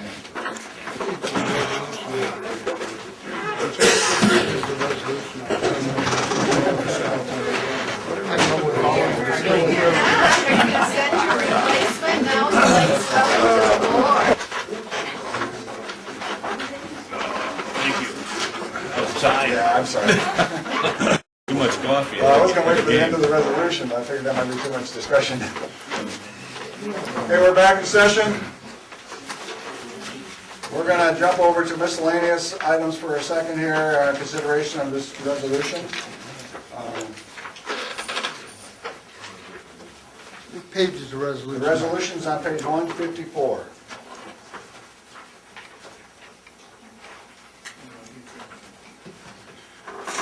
are you looking for something to read? Make a motion, someone make a motion, yes, read it. You want to read the resolution? We read the resolution, or just make a motion for resolution number You want it read? 2014-8? Well, if the person that makes the motion on that would like to read it, that would be great. If not, You're not going to get no volunteers, are you? I'll volunteer. Okay. Make a motion to accept the public health funding resolution. Whereas the Michigan Local Public Health Department supports the provision of quality public health services mandated to be provided on a statewide basis, and whereas the funding provided by the Michigan Department of Agriculture, Community Health, Environmental Quality conduct these mandated services has not kept pace with inflation rates for the past 10 years and has experienced several reductions, and whereas Section 333.2475 of the Michigan Public Health Code of 1978 required a 50/50 cost share of these mandated services, and whereas local funds appropriated to support the delivery of these mandated services now comprise over 70% of the total funding for these services, and whereas the public health services have documented return on investment of at least $4 for every dollar spent on public health, and whereas through legislative leadership, $2 million was restored to the unfunded mandate for fiscal year 2014, and therefore be it resolved, the Manistee County Board of Commissioners urged the governor and the Michigan legislature to restore the remaining $2 million cut from the essential local public health services line item.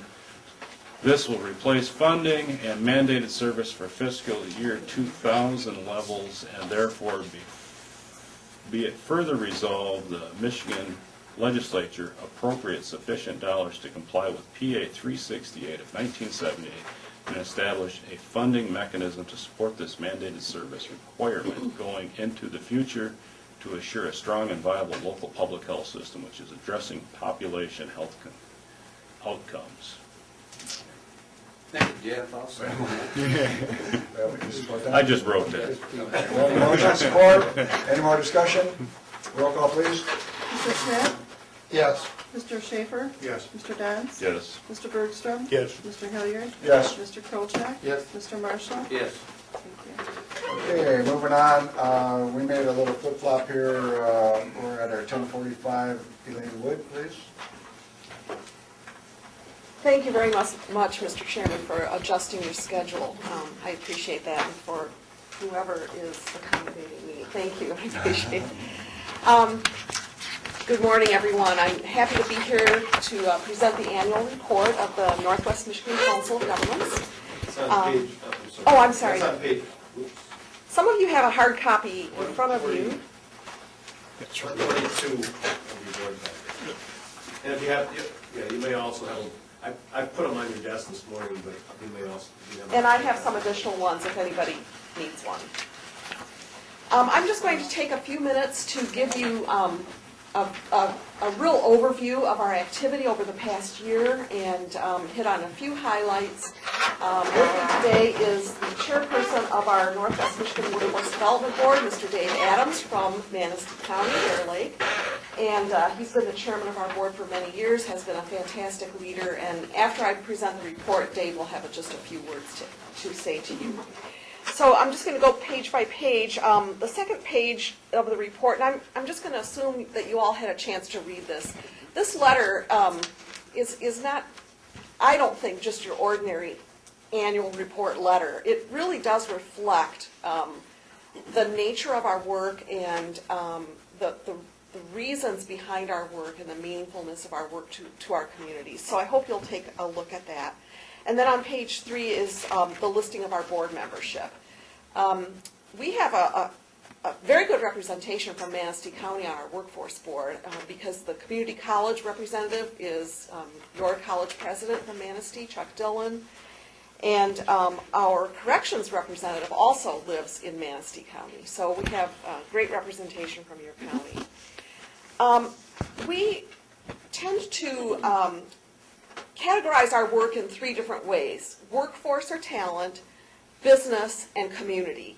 And when it comes to economic health, which is really what our organization is all about, as you were just discussing with the public health report, all those things overlap.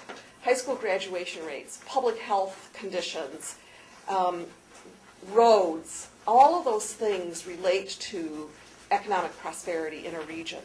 And that's really, those are the things that our agency cuts across, many of those things. Much of what we do is under the category of workforce or talent development. We had a big year last year. Our workforce board had a major talent summit in the region, which was held last May. The governor participated. We had about 200 people there, mostly business people. And from that event, they set the workforce board's strategic agenda for the next several years. There's a web address there on the top of page 4 where you can see that strategic agenda if you're interested. I would encourage you to take a look at it. It's very, very comprehensive and represents really the sophistication of our workforce board and the kinds of issues that they're dealing with. Many of the things that you were just asking about in terms of community well-being and attracting and retaining young people in our communities. Every county that I go to, I seem to follow the public health annual report, and I hear the same thing. You have more people passing away than you do being born, and that seems to be a phenomenon nationwide, of course, but it is an issue for us in rural counties in terms of our future economic stability. In our Michigan, all of our workforce programs take place under the name Michigan Works, of course, and you have one of our Michigan Works centers here in Manistee, as well as one of our Michigan Works adult education learning labs, also in the same facility. We have 17 different federal performance standards that we have to meet with our federal workforce funds. We meet or exceed all of those standards each year. We have never had a single year where we had any one of those 17 performance standards that we did not meet. They also increase them every year because they use your year's performance as your baseline, and then they keep increasing it. So at some point very soon, we will have to be 100% on everything. We also have a state dashboard that this administration in Lansing has layered on top of our federal performance standards, which in my opinion is good because it's really measuring what I consider to be the most meaningful things, which is how many businesses are we serving and how many jobs are we filling. And you can see there that our target for filling jobs last year was 1,700, and we actually achieved almost 2,300 jobs that we assisted in filling. 90% of those are for what's classified as in-demand jobs.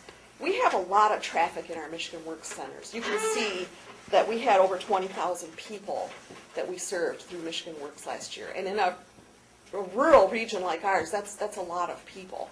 And that's also a lot of traffic because those 20,000 people came in about 73,000 different visits. I'm going to move on quickly. On page 5, we highlight some of our youth programs. We have a variety of them, but this year we chose to highlight our residential alternative school on Beaver Island, which I think, Mark, have you been there? Yes, I have. Yeah, that's what I thought. It's a very, very impressive school. We have about 30 high school dropouts that we serve out there each year. They do receive high school credit. Some of them actually graduate from that school. Others go out there for 1 or 2 semesters and then return to their home school or to a community college.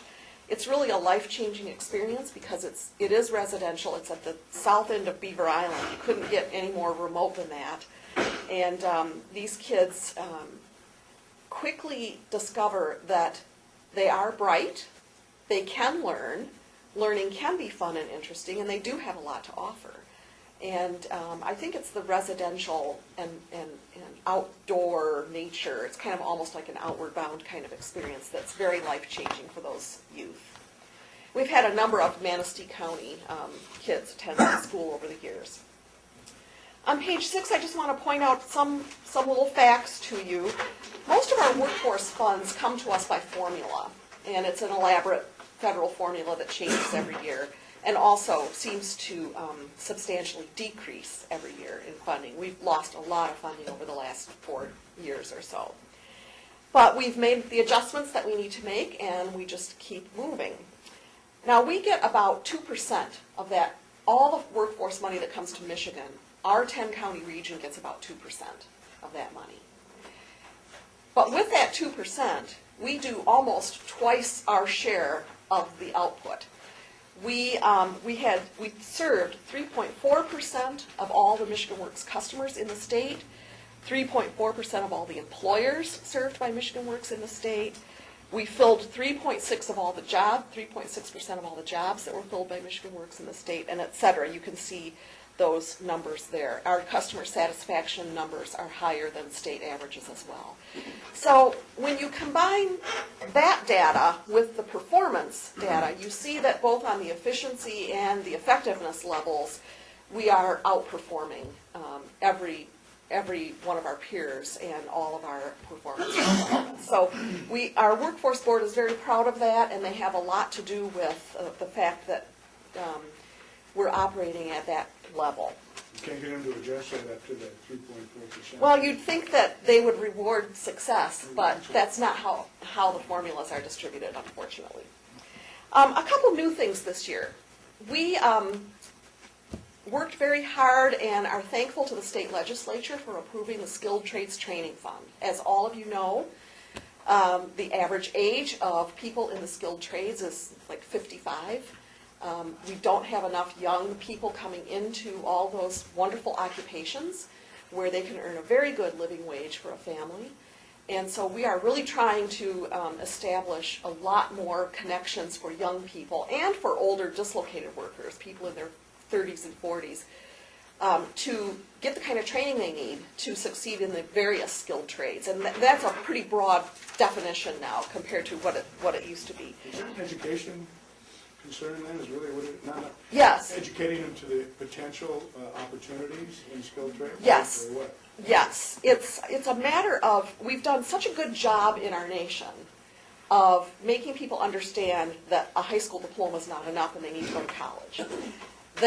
But in the process of doing that, we have neglected to also remind everybody that it doesn't necessarily have to be a 4-year bachelor's degree. It can be a 2-year community college degree, it can be an apprenticeship, it can be all kinds of other options there. And, you know, frankly, in our region, we have jobs for auto technicians starting at $60,000, $70,000 a year that they can't fill. So these are the kinds of what we call middle skill jobs that we are really focusing on now. And this Skilled Trades Training Fund really helped us last year. Does it provide the skills, or is it? It provides the money to do the training, for us to do the training. So we work with the companies, and we bring them in. They tell us exactly what training they need. They design the curriculum. They participate in the training. Some of it's classroom, some of it's on site. And we leveraged $4 for every $1 of the state Skilled Trades Training Fund. The companies put in $4, 4 to 1, statewide average. I think it was even a little higher in our region. Is this a new program this year? It was the new program in fiscal year, yes, the current fiscal year. But the Michigan Works System in the state obligated all of that year's money in 2 months.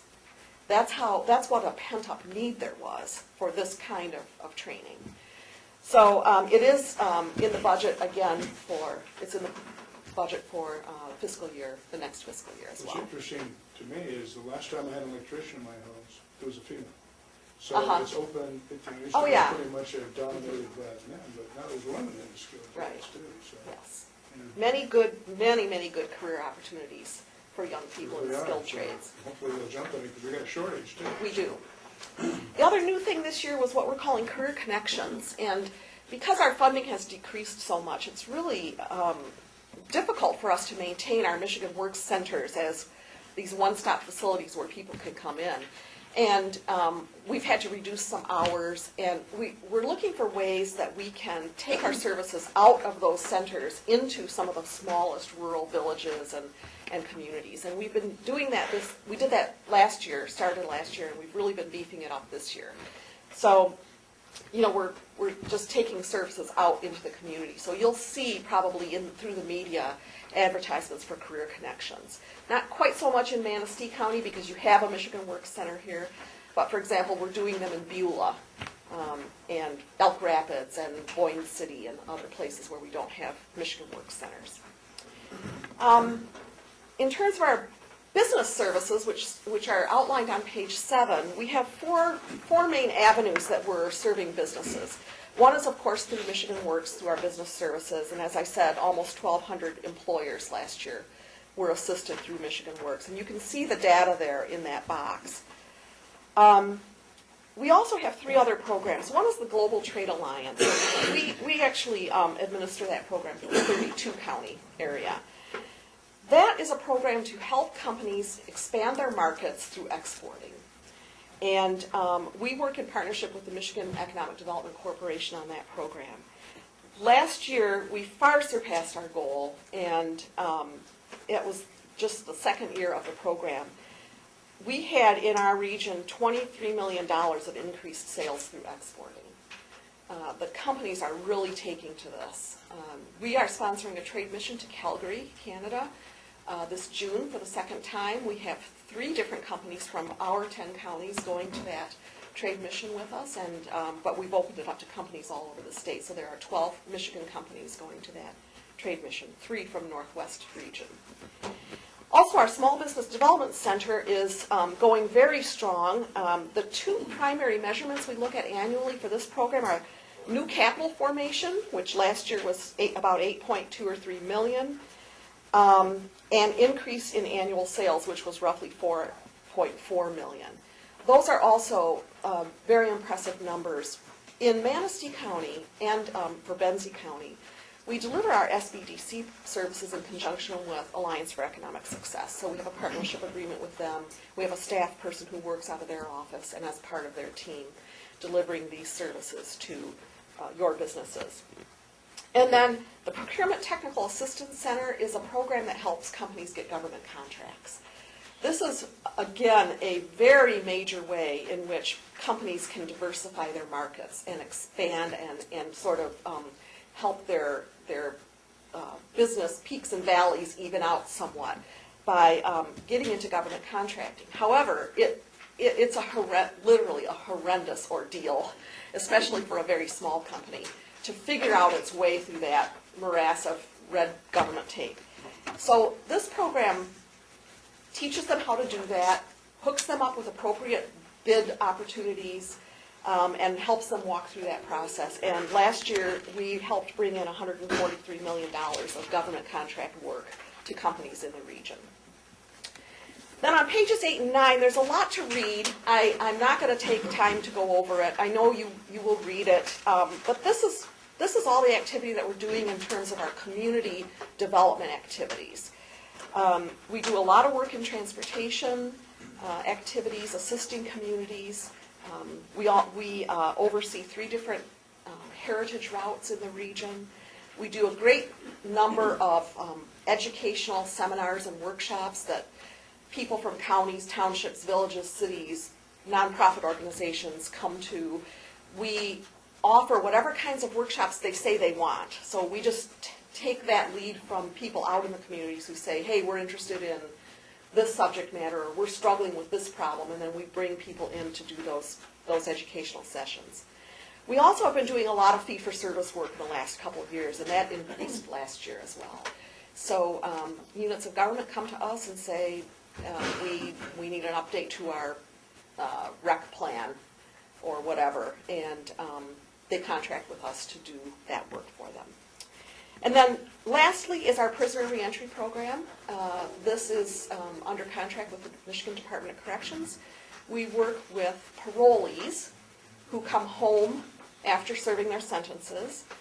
People are paroled to their home county, and in the 10 years that we have been running this program in Northwest Michigan, and in the 10 years that it's been running statewide, the recidivism rate has decreased from about 50% to about 30%.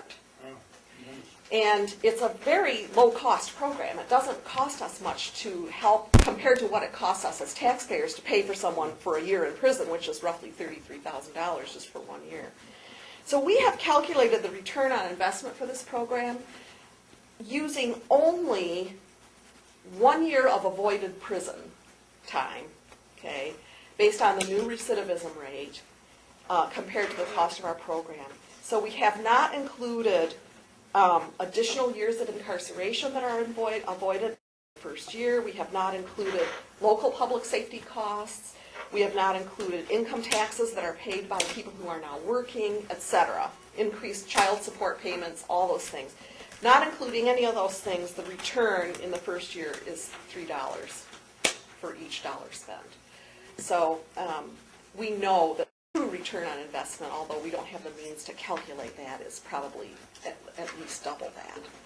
So it's a very successful program. The state's in the process of revamping it a little, and we're not sure where it's going to be going after this year, but we'll soon know. And then on pages 10 and 11 is just our financial summary for last year. It just shows you all the different sources of the mostly federal and some state funds that go into these various activities, divided up by talent development, business and economic development, and then community development. And you can see that last year we were just under $12 million as a regional entity. So I'm just going to stop and answer any questions and invite Dave to come up and say a few words too. So. Elaine, I do have a couple of questions. One is, this is a great report. Your organization is doing a lot of great things. Thank you. And it's a very valuable service for the county too. But I'm wondering, the health department provided a specific listing of results by county. And maybe you can do an insert next year, just that shows what the impact is. And I can actually send that to you this year if you'd like as well. That'd be great. Okay. And this prison reentry program, I think, is great. I mean, we're certainly keeping the prisons full, and as people are coming out of them, I'm sure it's a hard road for them, so. It is. And it's, I'm sure it's only maybe a third or a fourth or a tenth of them that are going to make it either. I don't know, but you're having great success. Yeah. And that's It's making a difference. It's good to see another program like that, too. Well, the state has actually been able to close 9 prisons in the last Is that right? probably 8 years or so. So the prison population's declined? Yes, it has declined significantly because of the reduction in recidivism. That's great. That's great. The other thing I just wanted to ask you is that you're heavily involved in economic development. Yes. That's the game, you know. And I'm just wondering what you think we can do in addition to what's going on. All the programs you have, all the things we're doing. What can we do to generate more jobs, get more young families in here? Are there things we can do that we're not doing now or that we could mention? That's a hard question. It's a big question, Yeah. and I'll give you a very short, simplified answer, but it's really a major discussion. What we now know is that young families choose location first and then a job. It's not like, well, our generation, where we went wherever the job was, okay? People now make their choices in a different way, and they choose where they want to live and where they want to raise a family. And quality of life has become the top determinant of where young families go to live, or stay to live, or come back to live after they've gone away for a while. And so most communities are realizing that it's not enough just to attract a new company to the area. You really have to be looking at the holistic picture of quality of life. So it's recreation opportunities, it's quality of the schools, it's healthcare availability, it's walkability in many cases. Young people don't like to drive cars as much as our generation does. Many, many, many different factors, all kind of lumped together under the term placemaking. And I believe that your city and your AES are very attuned to those factors. You have some tremendous natural assets that make it easier for this community than it is for some other communities to play up those assets to attract young families. But everybody else in the nation is doing that now too. So it's still a tough road. But in a nutshell, that's how we look at economic development now. Well, that's pretty much what we're doing in Manistee County. Yes, it is. And I think it's a good concept, but if you still make the jobs here, I mean, people, Right. I know a lot of people would like to move here. Yeah. And it's a matter of having that job. And more we're focusing on the small companies and entrepreneurial activities as opposed to trying to attract one big company. It's more about what they call economic gardening, which is growing the companies that you already have. That's why we're so interested in activities like government contracting and exporting, where an existing company can add 5 jobs. And that's called economic gardening, and that's more the emphasis now, I think. Entrepreneurial. Yes, exactly. Elaine, I got one question. Do you work any with the high schools? We do. And talk about vocational training? Absolutely. Our workforce board has a group of educators called the Education Advisory Group. It's made up of post-secondary, K-12, career tech, college access network, adult education, all kinds of different educators, including parents. And that group advises the workforce board on what the workforce board should be doing to promote things like training in high school kids for the skilled trades. And they do all kinds of activities. And what we have found is that the K-12 school districts are so bogged down now in all the many requirements that they have to do academically that certain other things are getting missed, and that's where we step in. So we're doing a big promotion now for careers in manufacturing, for example. That's one of our education advisory group's big activities right now. So the answer is yes. Yeah, because you're right on the skilled trades. Skilled trades is getting older. And, Yes. 10 to 15 years. Right. Unless we do something now, I think we really need to push vocational schools. We do. You know, at the high school level. Exactly. Do you work any with the trade unions, like their apprenticeship programs and such? We do, yes, and we have representatives of the unions on the workforce board. I've seen from Saginaw. We're really focusing on all different kinds of apprenticeships now. It's not just the sort of what we think of as the traditional skilled trades apprenticeship. We have many different apprenticeship models now that we're looking at. We've done apprenticeships for certified nurse aides. Right. So it applies to many different occupations now, and we're sort of on the brink. I think this year we will have lots of apprenticeships in the works.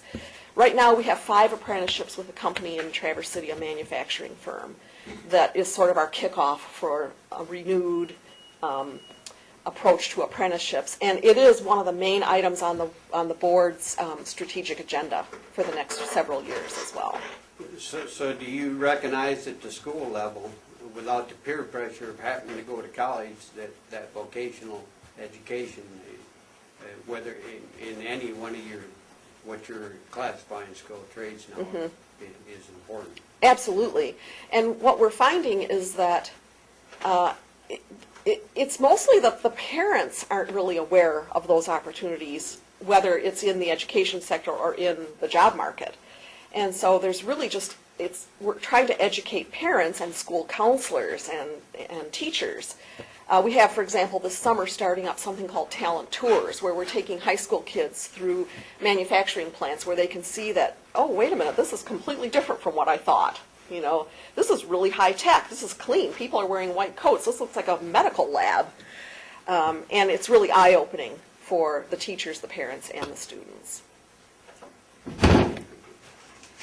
Okay, Dave? Thank you.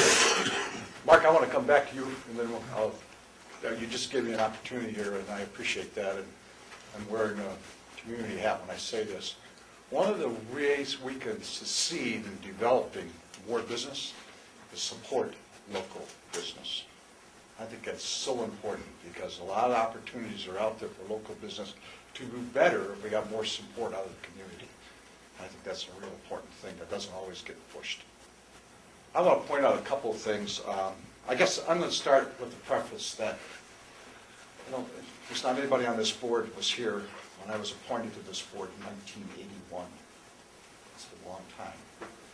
And we just bought our business in '79, and in '81, Irwin Johnson was a commissioner up in Pleasant Township area, and he stopped in the store, and it was just the wife and I. He says, "Dave, just got you appointed to the board, you can't say no."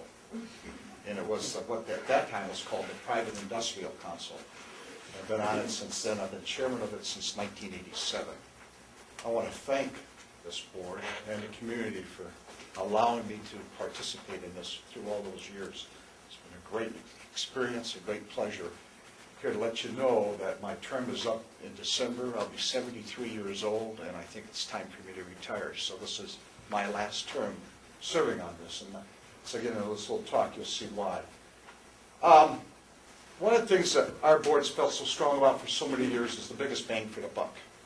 We really believe that government, business, money spent needs to be the biggest bang for the buck. And I'm so proud to point out, too, as Elaine said earlier, we get 2% of the money, and we do 3.4% of the work.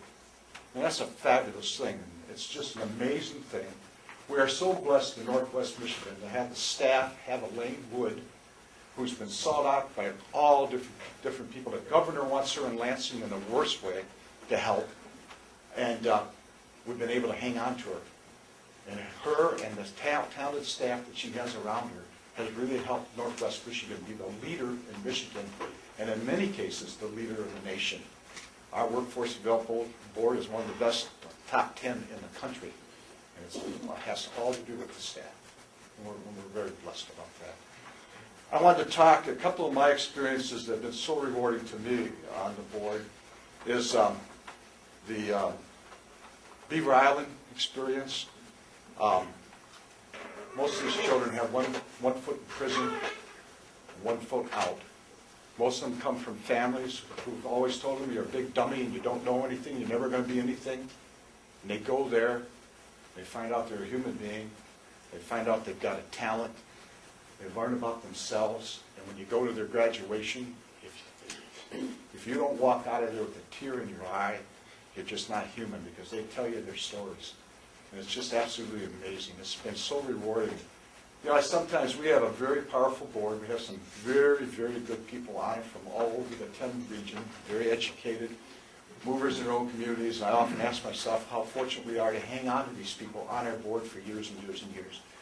And I think it's because of those kinds of rewards, when you actually listen to the end result, telling you about what it's meant to them and how we've turned them around and made a citizen out of them, productive people, and then taken them off the social welfare programs. It's a wonderful experience. The learning experience, we have these learning labs in different areas. One time I had more. Actually, I had a mobile deal that we drove around different communities, helping people who never finished high school. Can't read, write, can't add. In our store, we built a new store back in 1988, if you can believe that. Above the front door is the words Bear Lake Hardware, big letters like that. And it was suggested by the Michigan Hardware Association to do that. And I said, well, what do we want to do that for? Because some people don't know how to put that on a check.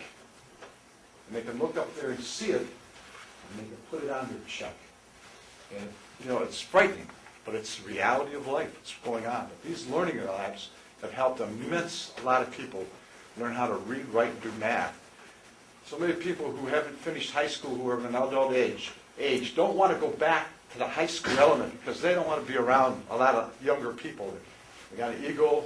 They don't want the children to know they've got these problems. They come into these learning labs. We help them get to the point where they can get their diploma, and it's all done through the computer, and they feel good about that because they're learning how to use computers. It's an amazing program, and it's really helped our communities a lot.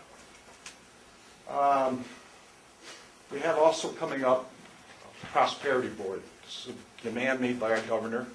It's taken the region, I think there's 28 regions in the state, and we're taking them down to 10. And again, it's the story of the biggest bang of the buck. And our view, we have the Workforce Development Board, Council of Governments, 2 entities, 2 audits, all run by the same administration, twice the audits, twice the paperwork, lots more meetings. We're going to consolidate all that into one to get a bigger bang for the buck. And we are the leading edge. Fortunately, the state's watching us, the governor's watching us. We're already in, there's 3 phases to this. Through the wisdom of the staff and that through the years, forming this, old Bud Shipstead, somebody maybe can remember him, forming this entity, we're kind of the leading edge going on, and we're in step 2, and we're not doing it because of the money. What they did give us $350,000, the state did, because we're in this step 2, and we're going to go into step 3, which is the final result of the Prosperity Board, and our Northwest Michigan will get another $500,000 because we did that. And so it will help us. It will help us spread money around the counties and do more things. And my last words to you is that you always want to remember about the region and all the facilities that are available to you, and there's no sense our county spending money on things they can do for us that we're already paying for to have done and not duplicate the work, because it's just vast area. I don't know, Richard, did you bring that deal back on the roads? No, I got halfway here and I remember. I'll bring You had to bring in next month. It's the road assessment. Yes, the Transportation Department, a fellow in the Planning Department at the region has done all 10 counties, rating the roads. Every road has 3 ratings on it, and then the meeting last Friday gave every county commissioner a big plaque of their county and how the roads are rated. Vital good information. Very helpful, yeah, the federal roads. So. Thanks again for the opportunity. I appreciate it very much. Thank you, Thank you for your service, always yours, Dave. We're going to miss you on the board. Thank you, Elaine. For eighth, and because he's got a jacket of eighth, and now They've retired. I stopped in there every day and said, what do you got for me? Go fishing, go golfing, you're retired, Dad. So it is what it is. Okay, moving on. No Berlinski here. Thank you for justice. He's going to give the audit report for 2012, 2013. And thank you for moving your schedule. Sure.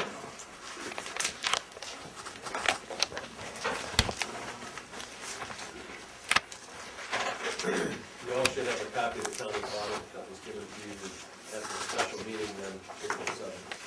Don't worry about it. It's not on your tablet. Good morning. There are some charts that I can.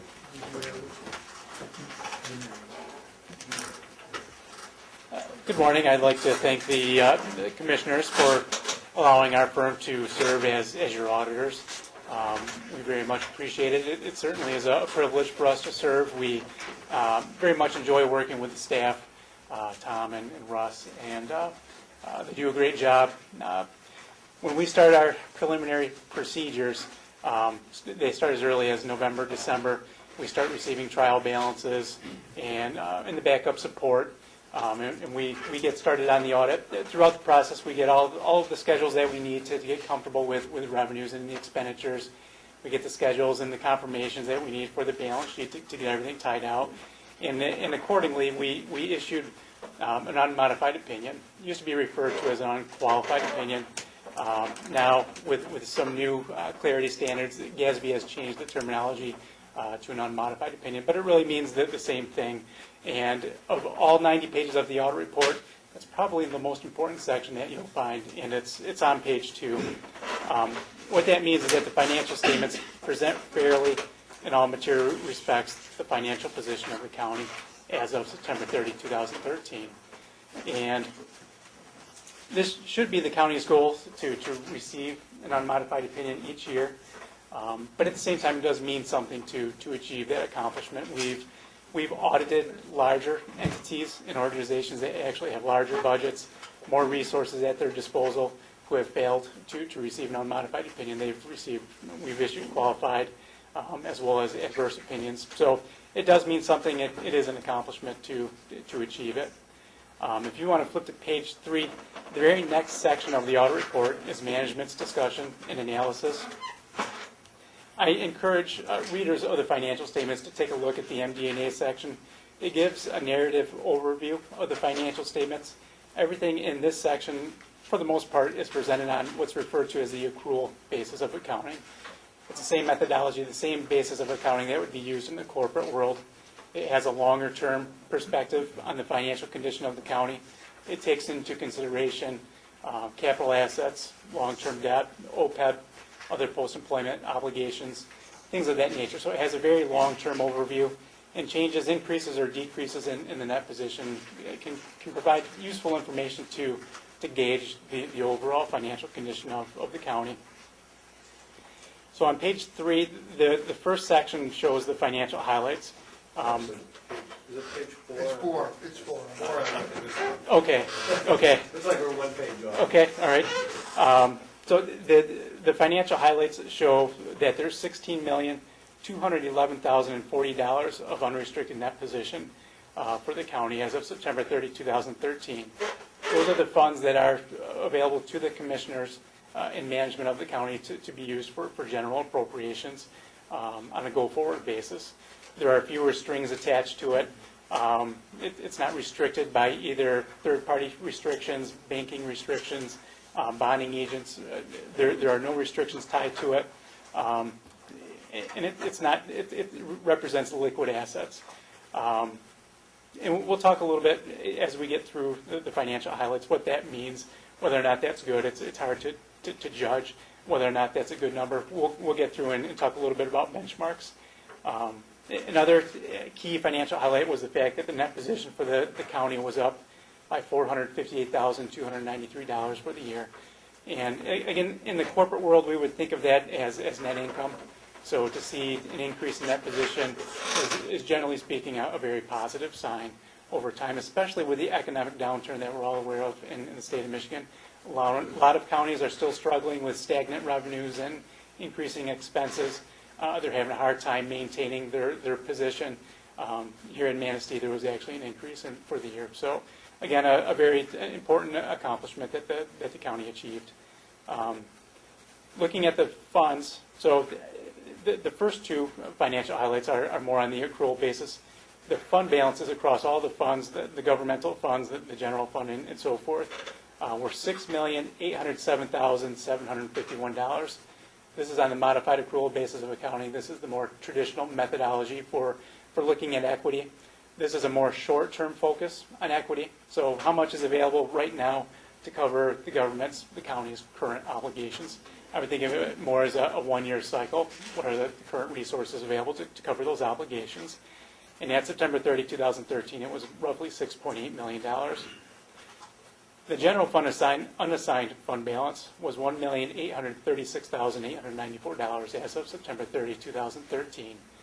Unassigned fund balance is how much is available in the general fund for general appropriation. In other words, there's no strings attached. The commissioners have not put any types of constraints on those funds. They can be used to cover the day-to-day wages, utilities, and so forth of the county.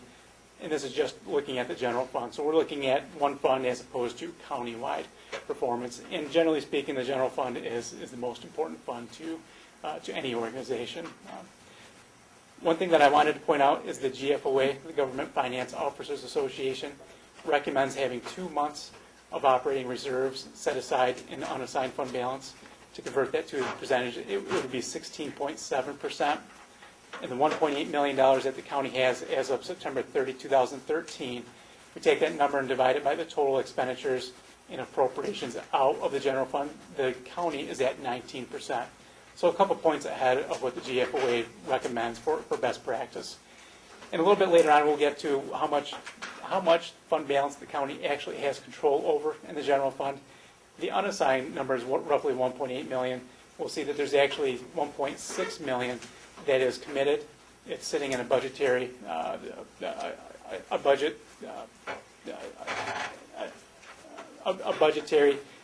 think of it as a rainy day fund, and it's referred to as a budget stabilization fund. So those funds are available for the county to be expended, but it needs first commissioners' approval in order to have access to those funds.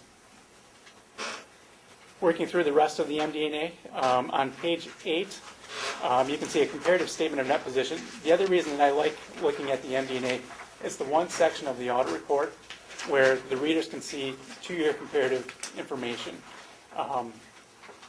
So when you look at the comparative statement of net position, you can see where cash was as of September 30, 2013, and also take a look and see where cash and investments were as of September 30, 2012. It gives some historical context as to what the numbers mean and the direction that those numbers are going. So on the very next page, the MD&A highlights some of the key changes. One being that unearned revenues decreased.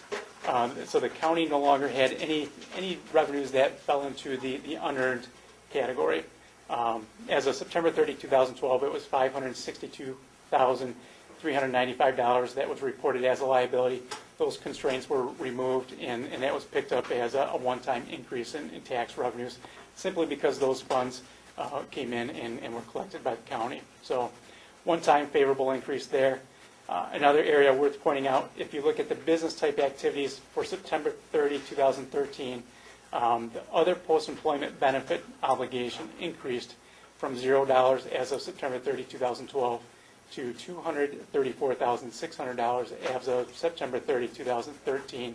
That directly relates to OPEB benefits that were offered by management of the medical care facility to current and former administrators of the medical care facility. Despite the fact that it's really a separately governed entity, it's considered a blended component unit of the county, and accordingly that liability gets picked up on the county's audit report at year-end.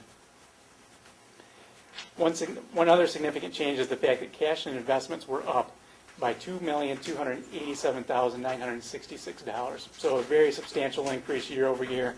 A couple of primary reasons that there was such a significant increase in the liquidity of the county. First, the net position increased by $458,293. So as net position increases, you would expect cash and cash equivalents to increase as well. The other being that taxes receivable were down, which is actually favorable. It means that the cash is coming in from the residents on a more timely basis. Those tax funds are getting paid down and collected more quickly. That contributed another $824,936 of cash by simply reducing the total taxes receivable of the county. So two favorable trends. Those are the most significant reasons for the increase in overall cash and investments of the county. A couple other areas worth pointing out is the fact that the county has positive balances in all categories of net position, and that was true for the prior year as well. A lot of counties are struggling with maintaining positive equity positions in various funds, whether it be the general fund, governmental activities, business type activities, or special revenue funds. They're struggling to keep those balances above zero, and the county, Manistee, is doing a great job of making sure that there are ample reserves available in those funds to prevent any type of deficit balances. Many communities are struggling with that, and they're having to file deficit elimination plans with the Treasury, struggling to keep everything balanced on a go-forward basis. Total revenues, again, this is highlighted. We'll see the actual charts later on in the MD&A, but total revenues were up from $26,762,732 as of September 30, 2012, to $27,160,045 for the year ended September 30, 2013. So again, a favorable trend. Two primary reasons for that were operating grants for the year were up by $730,409. So the county is doing a good job of getting those operating grants and in increasing the amount of resources that it has at its disposal for expenditure. And tax revenues were up as well by $688,069, with $562,000 of that being a one-time pickup with the decrease in unearned revenues. So backing off the one-time pickup, there still was about a $100,000 increase year over year in tax revenues. So there's a bit of a recovery going on there as we're starting to see across the state. And then if you look at my page 11, I'm not sure if it's your page 11 or not, but there's where we can see the comparative statement of activities. And again, in the corporate world, I would think of this as more as an income statement showing overall revenues and expenditures of the county. One other area that I think is worth pointing out is the fact that September 30, 2013 had an increase in that position of $458,293. And 1 year ago, September 30, 2012, there was actually a decrease in that position of $279,004. So the county is doing a great job of economizing, making sure that revenues are down. Revenues did decrease to the tune of about $300,000 over the year, as well as having increased revenues. So two very positive signs. It's always good to couple increased revenues with decreased expenses. So very prudent management by the county. If you go through to the very next page on the audit report, my page 12, this goes into the fund activity. The primary focus of this is on the general fund, what those numbers, what the available resources are at the general fund level, as well as the change in the general fund. There was actually a decrease in general fund balance during the year. And I'll explain a little bit. It's actually a bit of an anomaly. If you look at the third paragraph down, again, you can see that the unassigned fund balance was $1,836,894 for the general fund. And total fund balance is $3,334,196. So when we look at the general fund unassigned balance as a percentage of expenditures and transfers out, it's at 19%. When we couple both the committed and the unassigned, which is often referred to as unrestricted fund balance, it gets the county all the way up to 35%. So again, certainly a very healthy number in terms of how much liquidity the county has at its disposal in its general fund. As we move through the report, we'll see these numbers again when we get to the fund financial statements.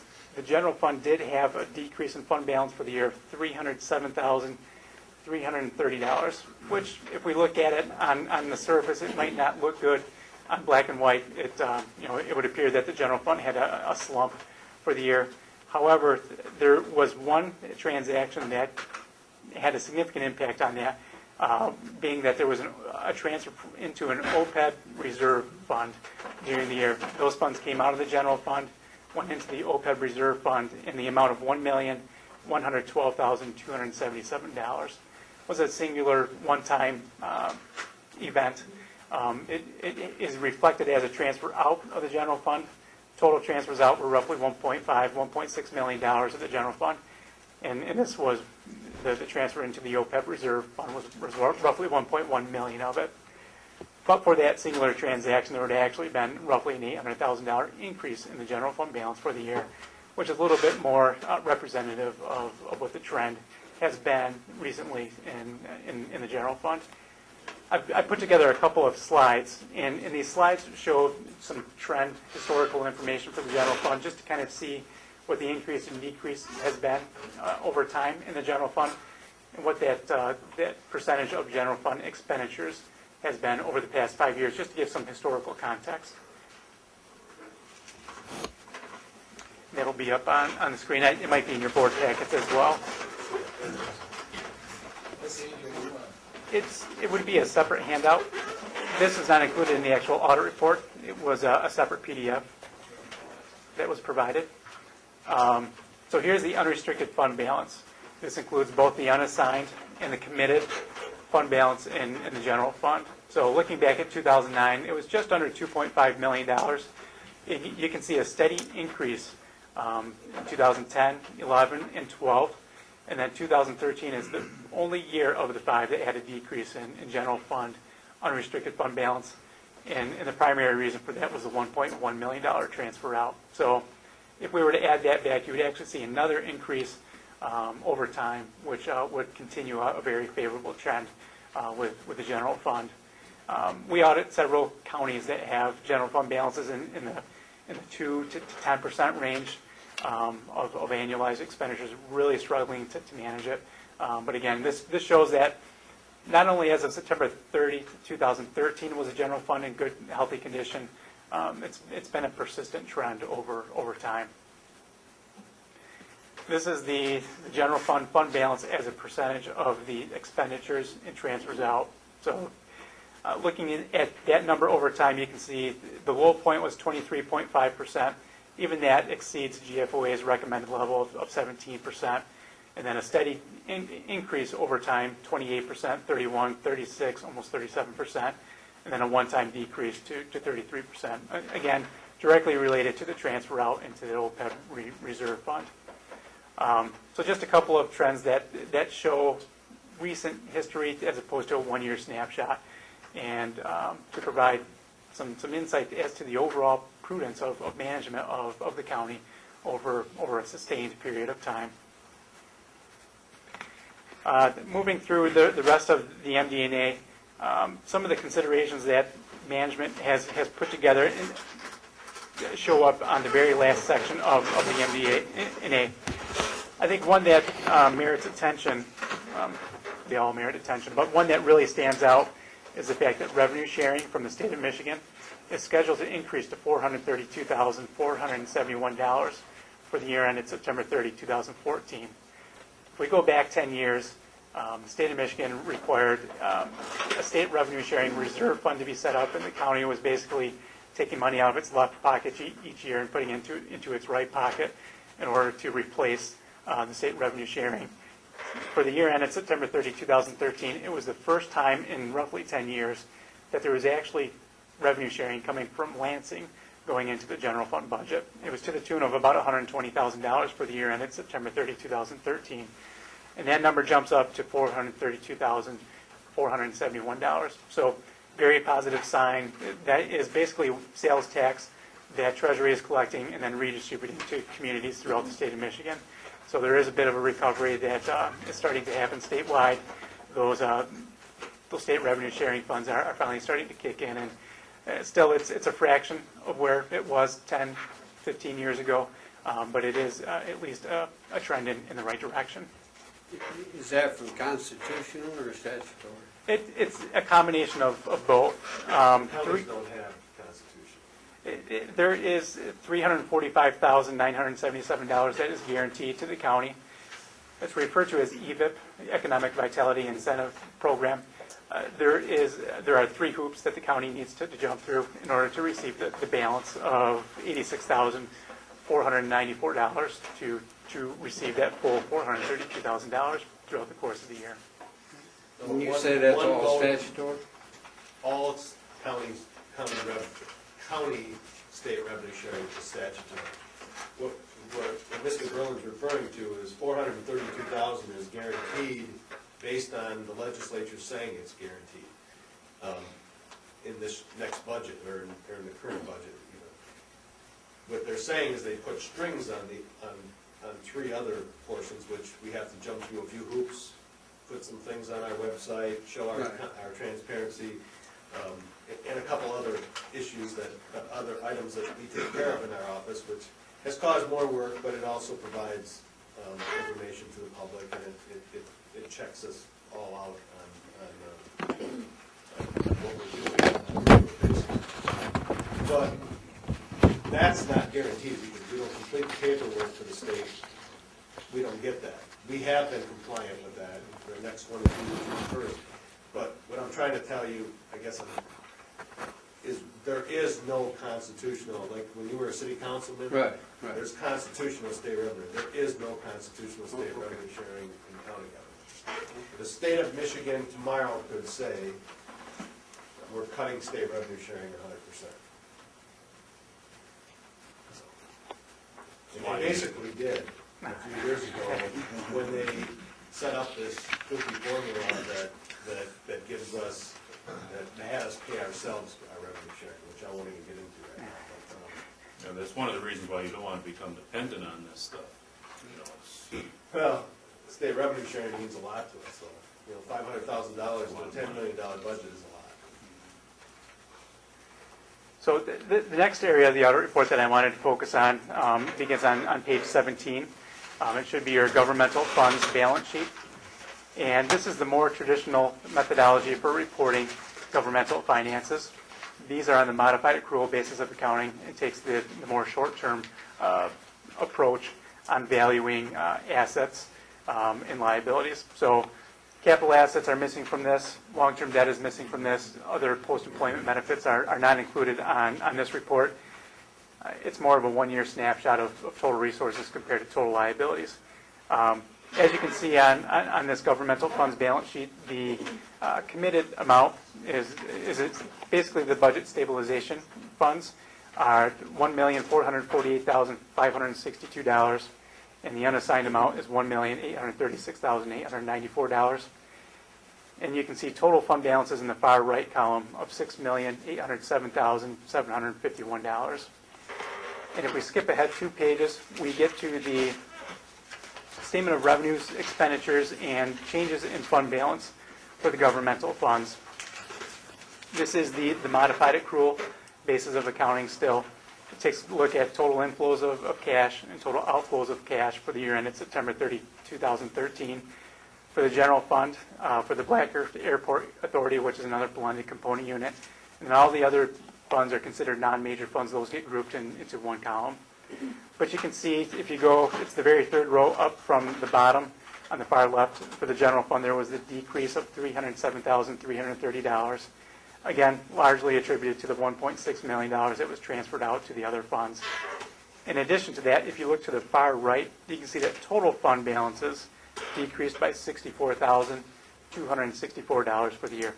So if we back off the general fund activity, all the other funds had roughly a $240,000 increase in fund balance. So when we look and try to assess the performance of the other 40 approximately special revenue funds, we can see that there was roughly a $240,000 increase for the year.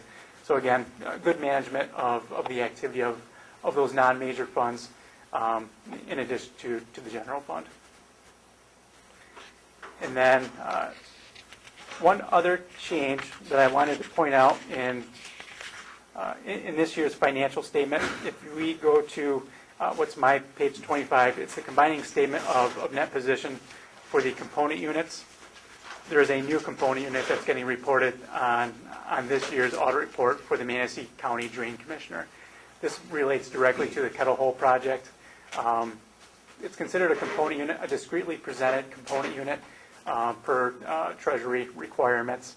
And we can see that the cash and cash equivalents that are set aside for that Kettle Hole project, as well as the special assessment receivables that remain collectible as of September 30, 2013 to finance that project and the note payable that needs to be repaid over time, as well as accounts payable. So one change that I thought was worth pointing out to the commissioners. And if you flip to the very next page, you can see what would effectively become the income statement. It's referred to as a combining statement of activities for that Manistee County Drain Commissioner. So one new fund that was picked up as a result of a drain project and state requirements. A couple other areas that I wanted to point out. If you flip to the footnotes, which begin on my page 27, Governmental Accounting Standards Board issued GASB statement number 61, and that became effective June 15, 2013. It basically required us to provide a little bit more detail as to the component units, who the governing bodies are, why they're considered blended versus discretely presented component units, and so forth. A lot of the information should look fairly similar to prior year audit reports. The one key addition, is the Manistee County Drain Commissioner, which shows up on my page 29. Just provides a quick description of the Drain Commissioner and under what rule and regulations it was required to be set up as a discretely presented component unit on this year's audit report. Skipping through to my page 61, we get to the required supplemental information. Up to this point, basically everything that I provided has been, for the most part, good news.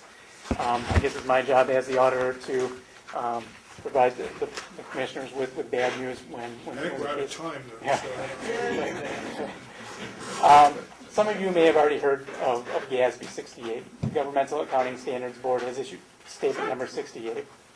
And what that is going to do is it is going to require that any municipal organization that has a defined benefit pension plan is going to have to take that unfunded portion of their pension liability and put that onto their statement of financial position. So there could be a significant change in the amount of liabilities that gets reported on the statement of net position.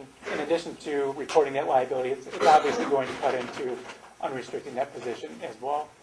It's going to be a one-time prior period adjustment.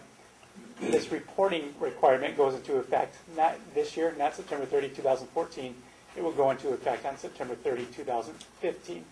So there's about 18 months for the county to be proactive and work with the actuaries to understand what that number could be. There's a lot of moving parts and pieces to that figure.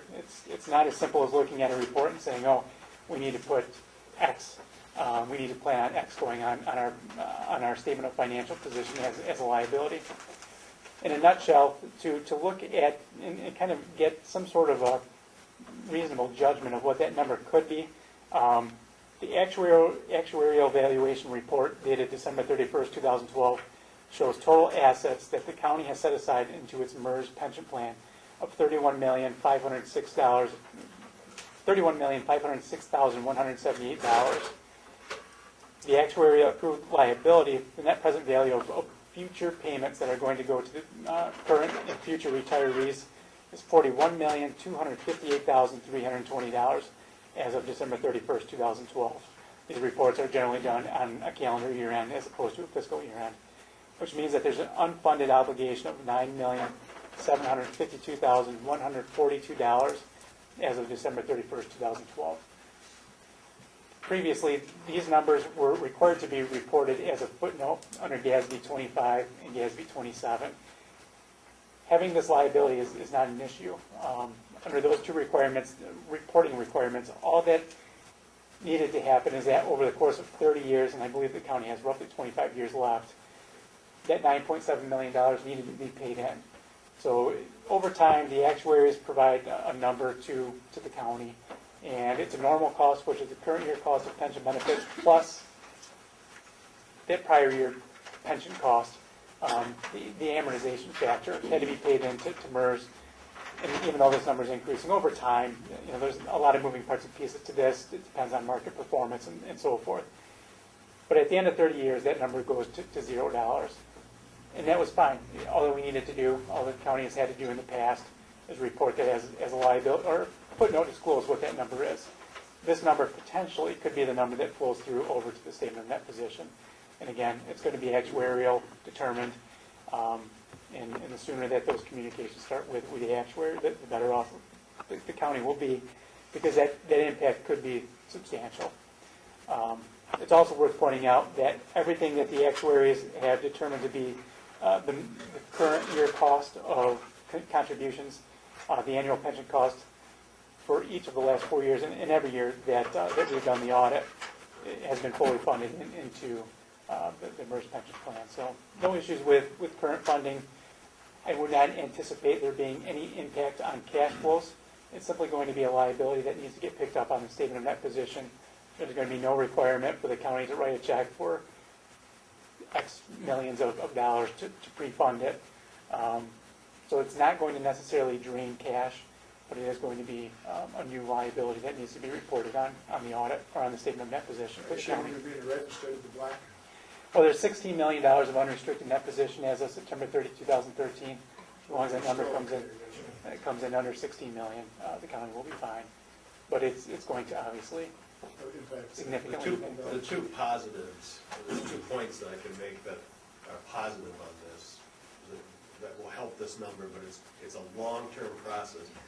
Is number one, we have already made changes in our retirement for new employees a couple of years ago that are going to start having major effects on the outstanding liability. The second thing is that many counties, many municipalities are not paying, because we have a normal cost that we pay to MERS, and then MERS gives us a cost that's called our unfunded liability, and that's what I think Mr. Berlin was talking about. Over 30 years, they're projecting that we're going to pay that $9 million back by paying that unfunded portion.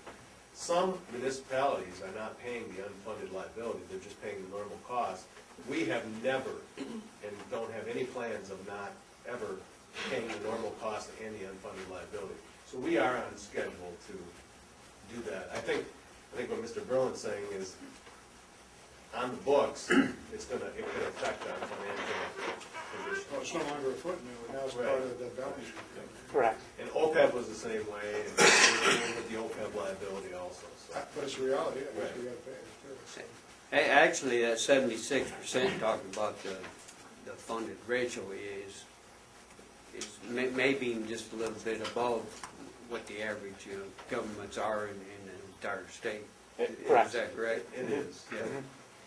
Yep, I've seen that number in the 40s in many cases. So that is reasonably that is a reasonably good coverage. Tom, it's a hybrid pension program, retirement program. Do you have any idea projection on how much of that $9 million will be reduced then? It'll take years and years. I mean, it's a long-term thing. It's not something you'll see overnight. Yeah. But have we done any projections just to see what that impact And MERS would have to do those, and MERS really doesn't. I mean, we get an actuarial every year, but No, I know there's just no. I mean, I can talk to MERS about that, but Lisa and I actually just had a meeting with MERS about, some things we were talking about in personnel, about union negotiations and things, and going to if we went to a defined contribution plan tomorrow, these costs would shoot up because we would close down the defined benefit and our costs would shoot up immediately for about the next 15 years. They would, the reason MERS put in the hybrid plan is to soften that blow on municipalities where you kind of go to a partial defined contribution, but there's still defined benefit monies going into the defined benefit plan to help those of us that are in a defined benefit plan so that the costs don't shoot up. It softens that blow, and you've adopted that for all of our county employees. We're a little off track. We're ahead of the game. So let's get back to the audit report, please. The last area that I wanted to focus on starts on page 75. And with the level of federal funding that the county receives, it was in excess of $500,000. It creates the need for a single audit report. So as part of that single audit, we work with management to produce a schedule of expenditures of federal awards. And then based on all of the programs that the county receives funding under, we have to go through and pick major programs and do our compliance testing to make sure that all the strings that are attached to each given grant are being met. The first report that comes along with a single audit is our independent auditor's report on internal control over financial reporting and on compliance. And generally speaking, this covers the entire financial statements as opposed to just federal. So not only the federal, but the financial statements as a whole. We aren't necessarily engaged to find issues with internal control. We aren't rendering an opinion on internal control. But in order for us to conduct our audit, we need to consider internal controls, how well they're designed, and how effectively they are working. And if we see something we feel that there's ineffective design or it's not working as intended, we are required to bring those matters to those charged with governance so that it's brought to their attention. Generally speaking, probably 75% of our clients have some level of findings.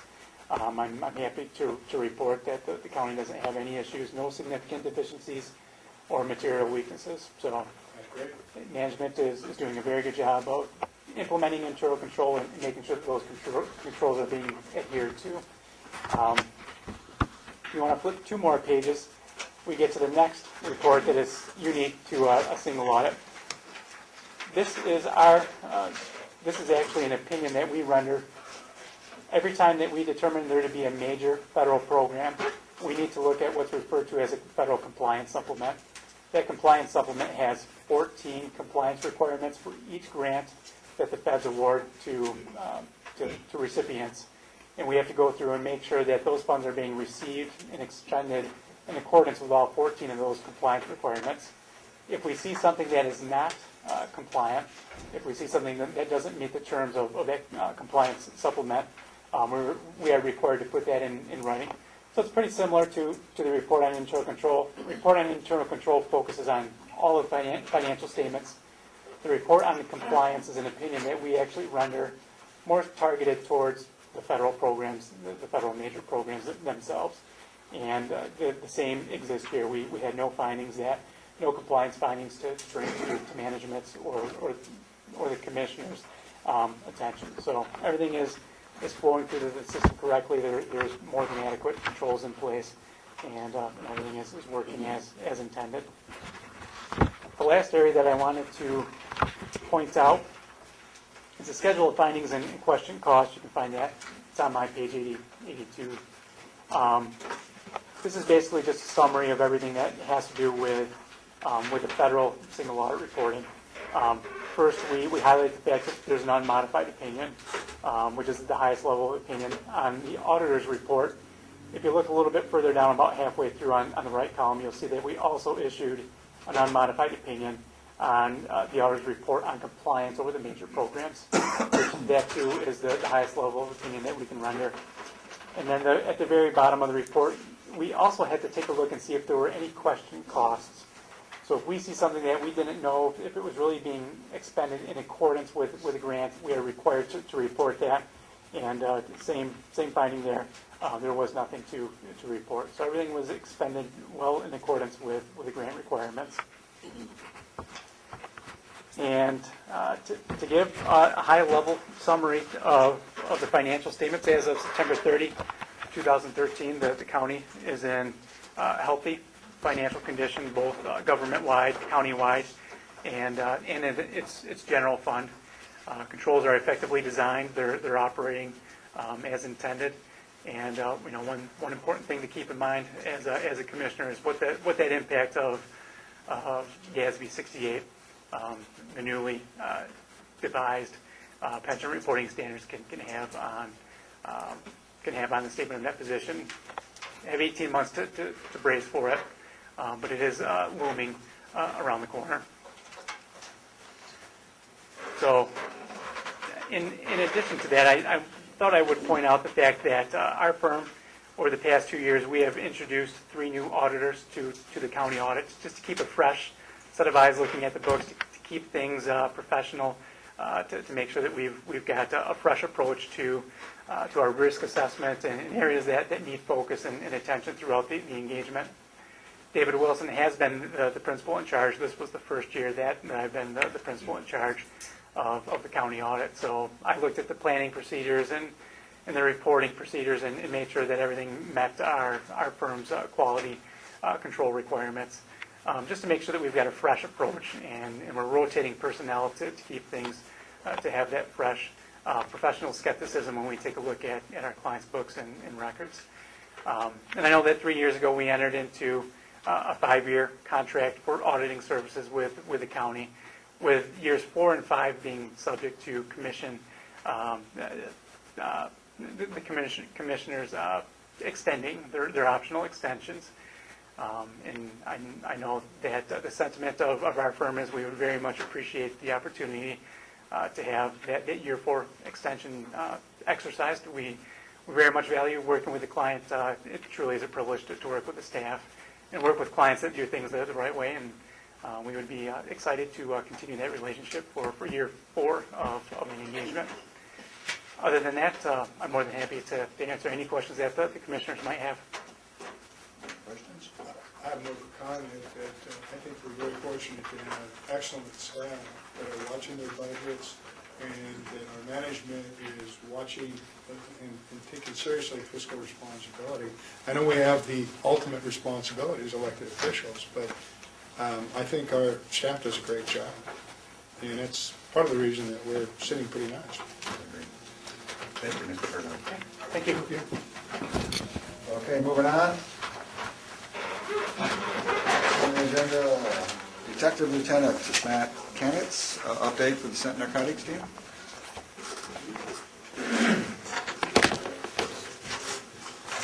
Before Detective Lieutenant Kanitz starts, I just want to remind the board, all 3 counties, Manistee, Oceana, and Mason, participate in our Scent team. And all of us have officers in the Scent program. And the woman from Northwest Michigan Council of Governments on Quality of Life talks about what that means in a holistic approach. But Matt's got the numbers. You've seen the numbers for the activity of Scent, but remember all the time that goes into all that work, that he leads the team that coordinates all their efforts around Manistee County, and all what you're getting for that. And I appreciate the Public Safety Committee, the board wanting Matt to come in and give you the numbers, go over the report. He can do it a lot more efficiently than I can. But remember, all that they're doing in the 3-county area is supported by at least 5 different governments.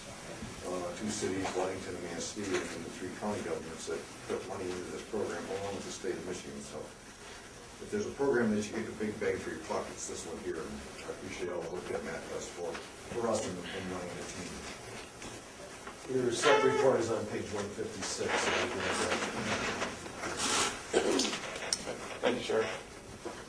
Good afternoon.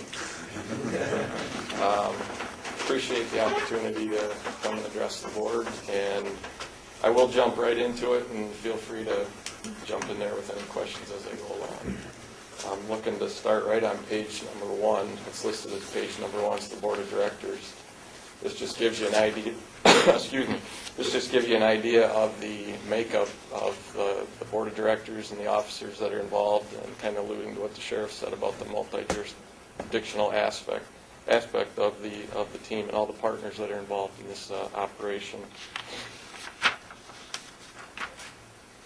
Next page jumps right into these are the cases that were initiated in 2013 as compared to 2012. These are original incidents that the officers began within these individual jurisdictions. And the cases were up from the previous year about 11%. This 304 number, was the highest we've seen in probably 15 years. And in addition to these 304 original complaints, officers also do supplemental complaints. Deals with search warrants, follow-up, the arrests, court information, and whatnot. 832 supplemental reports were taken in addition to those 304 original incidents. There were 12 search warrants that were executed in 2013. And then direct your attention to the lower part of that page. That gives you the breakdown of where the activity took place in each county. It's kind of, those are the breakdown of those 304 cases as far as the locations where they were initiated. There's a huge jump in, I mean, the numbers, I guess they're small, but it's a huge percentage increase in Anderson County, and more so than any of the other counties. Any reason? Yeah, we talked about this. I remember talking about this a little bit last year. In the fall of 2012, the city of Manistee added an officer to the team. Previously, they had just contributed financially, and they made the switch and put an actual body on the team. So you have, in the county now, you have the county officer and the city officer. So you doubled the bodies that are, responsible for the activity in the county.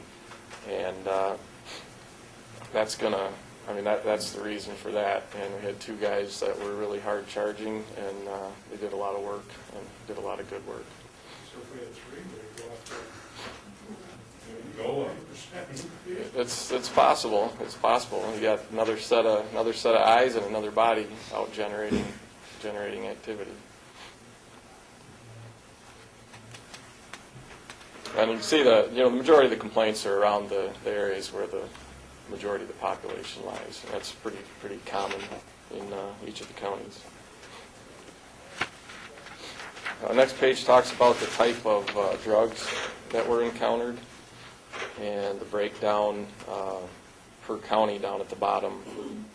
And even though marijuana cases went down from 2012, they're still the most encountered substance. You can see the prescription drugs increase. That's pretty much a trend everywhere. Pill abuse. And then another sharp increase was in the area of methamphetamine. What marijuana laws, it's getting a lot of federal attention right now. What actually is the current law with marijuana in the state? Where do you want to start? Yeah, Well, I don't know. It's all over. Well, just the standard, I'll say medical, or the standard marijuana laws are the same they've always been, as far as growing, possessing, different quantities, delivery, that type of thing. Then you have a whole new set of parameters that go along with the medical marijuana law that was enacted in, I think it was 2008. And that's still being tweaked through the court system in Lansing. So you've got, I guess you have to, specify which avenue we're going on. Medical marijuana cards are available. Get a doctor to sign off, so to speak, affirm that they believe that marijuana will benefit this person's condition. There are there's a list of conditions that qualify, and once that's, the doctor signs off on that, it goes through Community Health in Lansing, and they issue cards. Depending on if you can possess plants or not, there's just so many different parameters. You can grow plants if you're allowed to possess plants. You can have up to 12 plants. You can possess 2.5 ounces of marijuana for your use. And now you've got that, and then you have caregivers, people that can grow and possess to give it to other patients. And you can have up to 5 patients. You can grow 12 plants for each patient. 72 plants per person if you're the caregiver that can possess. I can go on and on and on. Jeff, I just want to add that federal law is still against federal law. Marijuana is still against federal law, but many states are challenging those laws. I think that's what you hear on the news. But the DOJ isn't doing anything with it anyway. Well, not that I'm aware of. So, but technically it's still federal violation. They have certain thresholds that they'll get involved in prosecution of marijuana at the federal level.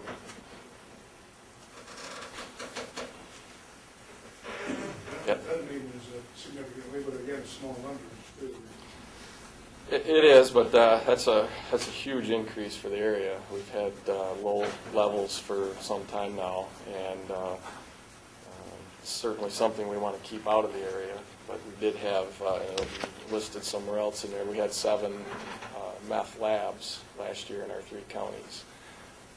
The labs are different than in the past. They're smaller. They're the one-pot, if that's a term anyone's heard, the one-pot meth labs. Some of you have seen that. It's on TV a lot. It's a lot quicker, easier way for them to do it. And basically, this is your meth lab right here. Everything goes in one bottle, and it's quick. So Is it young people or is it older people? it's a mix. It's a mix, yes. It's cheap too, so it's easy. Yeah. Household items you can buy at the store for the most part to put it together. And we did have 9 cases in Manistee, and 4 of those were labs last year. We made a presentation to the Human Services Committee too.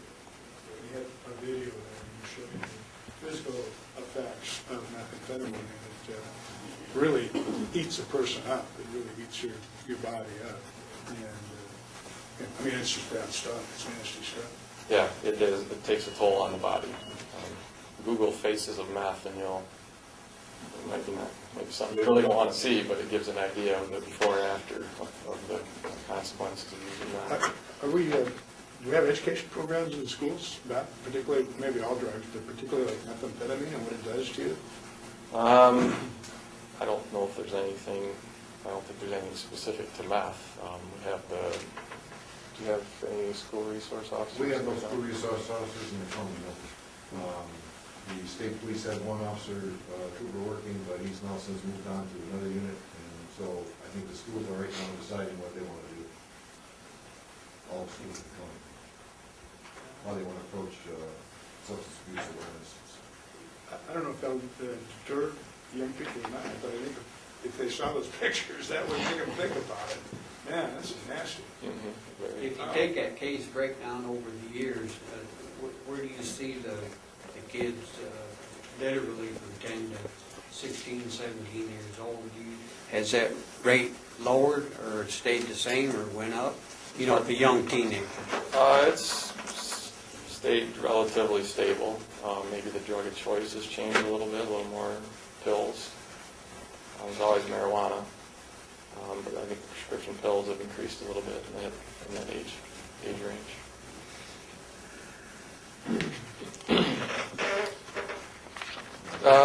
Next page talks about the actual substances that we seized. Again, comparing them to the previous year, everything was up last year as far as the overall seizures of those main items. Down below kind of gives you more of a breakdown of the types of pills that were seized and some of the other types of drugs that we encountered. Some of these, we'll have to say, some of these in the ecstasy area, ketamine, some of the mushrooms, that's something we encounter at the music festival down in Oceana County, if everyone's heard of that Electric Forest Festival. So kind of give that caveat, but we're not really seeing the ecstasy and the mushrooms and the ketamine, that type of thing, just in the general population of the 3 counties, but it's more specific to that festival.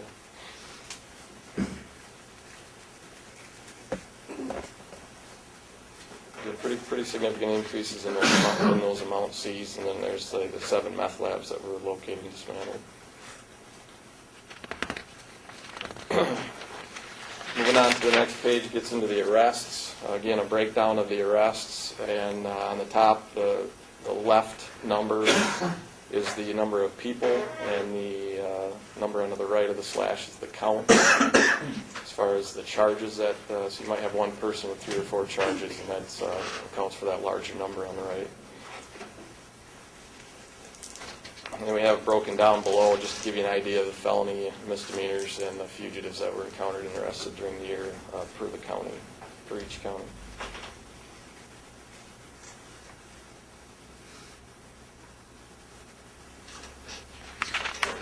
The next page breaks it down just by a classification system that the state adopted that was similar to one that the federal government had.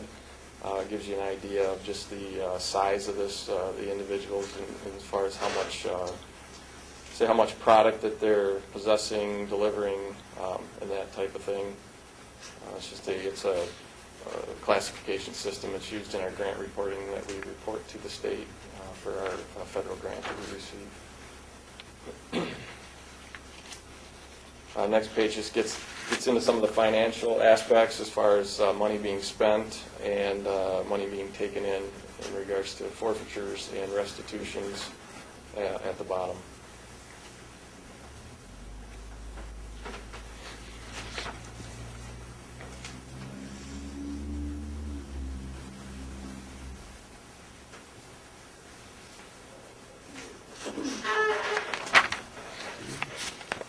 As far as the overall, to basically run Cent for a year, it costs around $910,000. And you can see we're taking in about 60 or 70 in forfeiture. Some of that money's broken up between all of the entities involved, and then some of the money is just paid for by Cent from accrued money that we've taken over the years in forfeitures. So it's as far as getting back to the bang for the buck the sheriff was talking about, the Manistee County's overall, I guess, contribution money-wise to that $910,000 is roughly around 8.5%.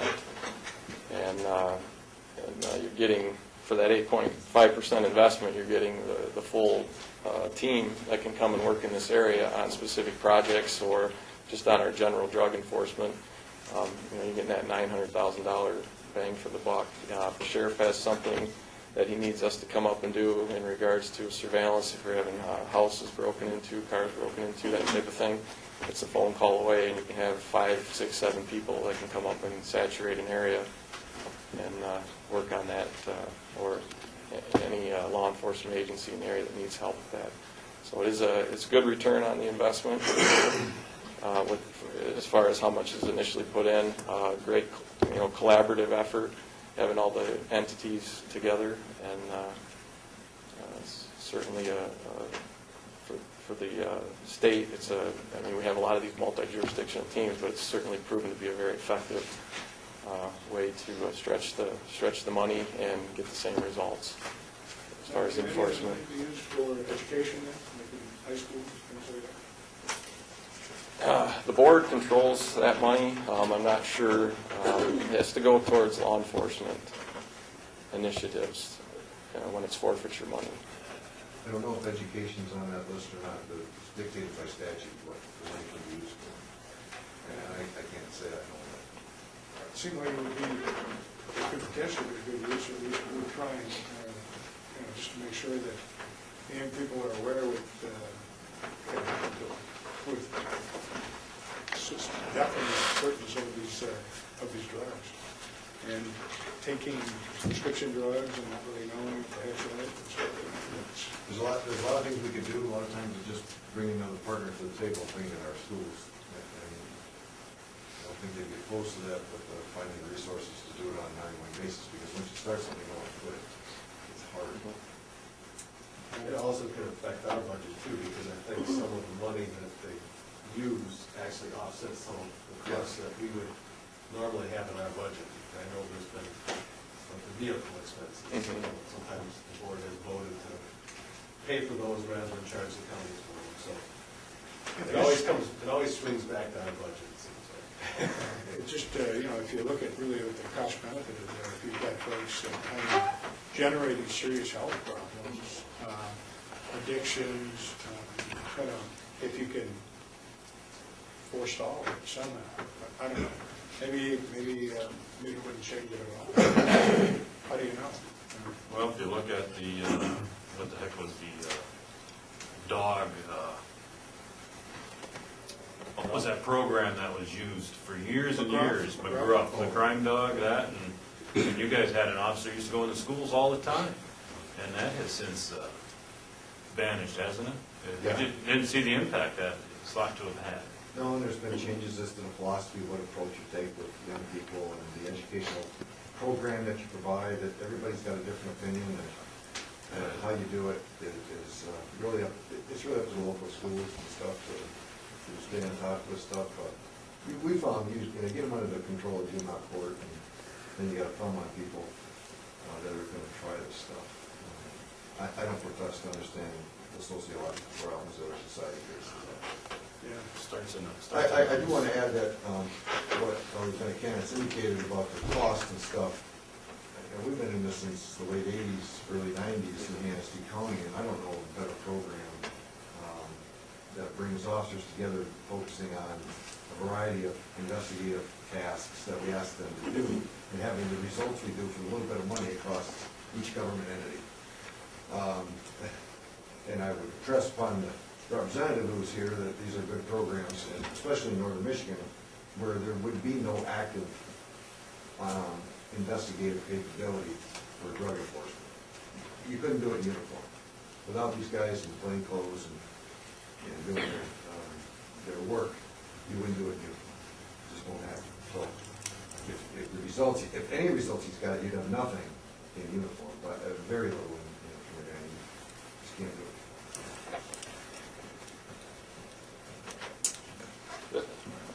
Thank you again for your time, and thank the county and the board for all their support over the years, and the sheriff for all his support. And answer any questions or catch me afterwards if you have any other specific questions. Thank you very much. Thank you. Thanks, Matt. Okay, moving on. Human Services did not meet, Executive Committee, John Courts did not meet, Green Team. Green Team met? Yes, Green Team did meet.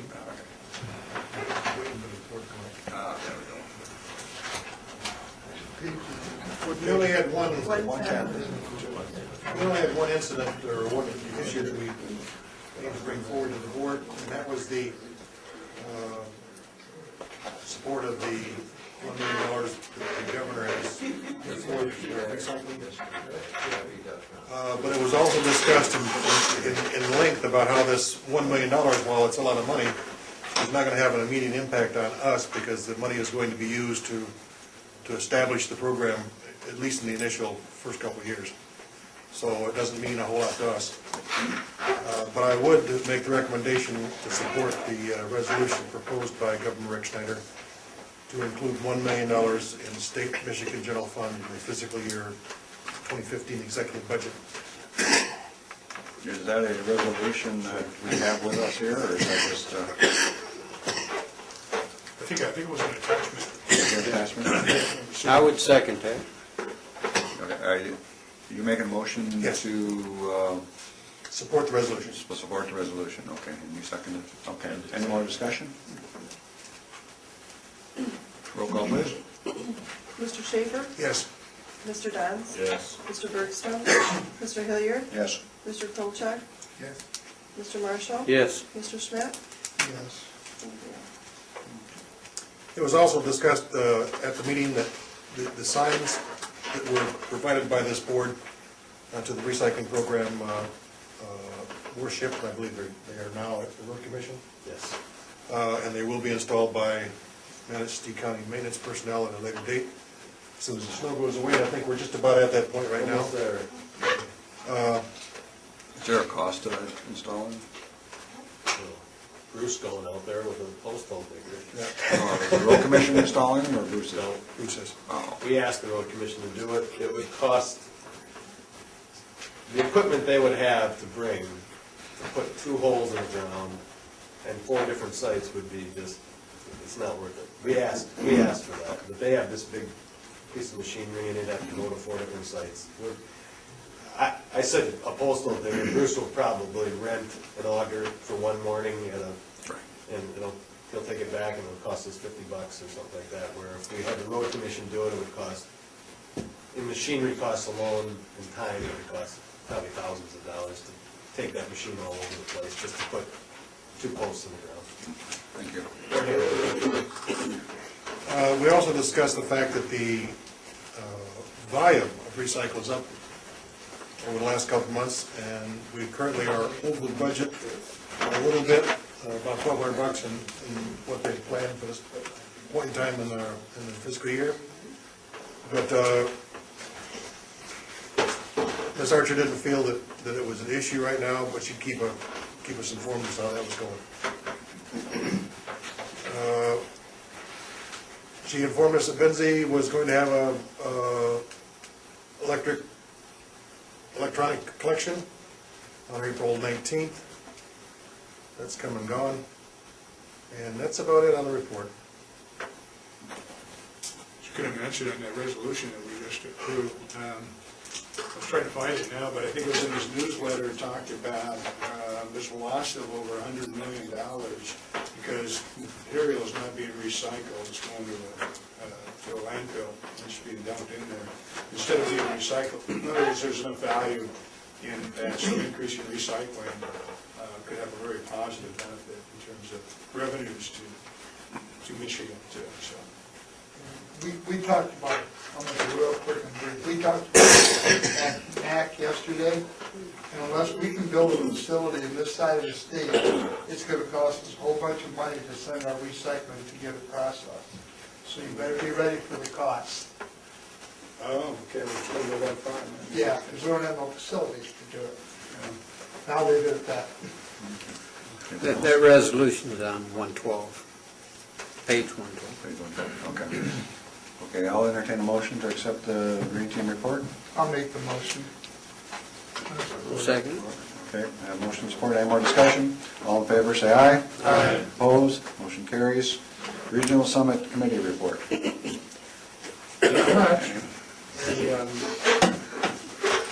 don't know if you can get to it there, Jim, or not. Jim's having a hard time finding it. Well, I got the thing up here, but the only thing here is discuss some topics.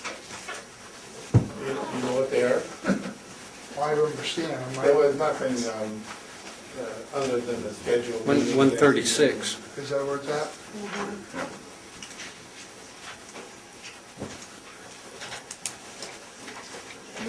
I'll bring it up, Jim. What's the date for this? Which is September 19th, Okay, there's- in that there's- range, September 19th, September 20th. This is what you have. It should say. Now, who came up with these topics? On the regional summit?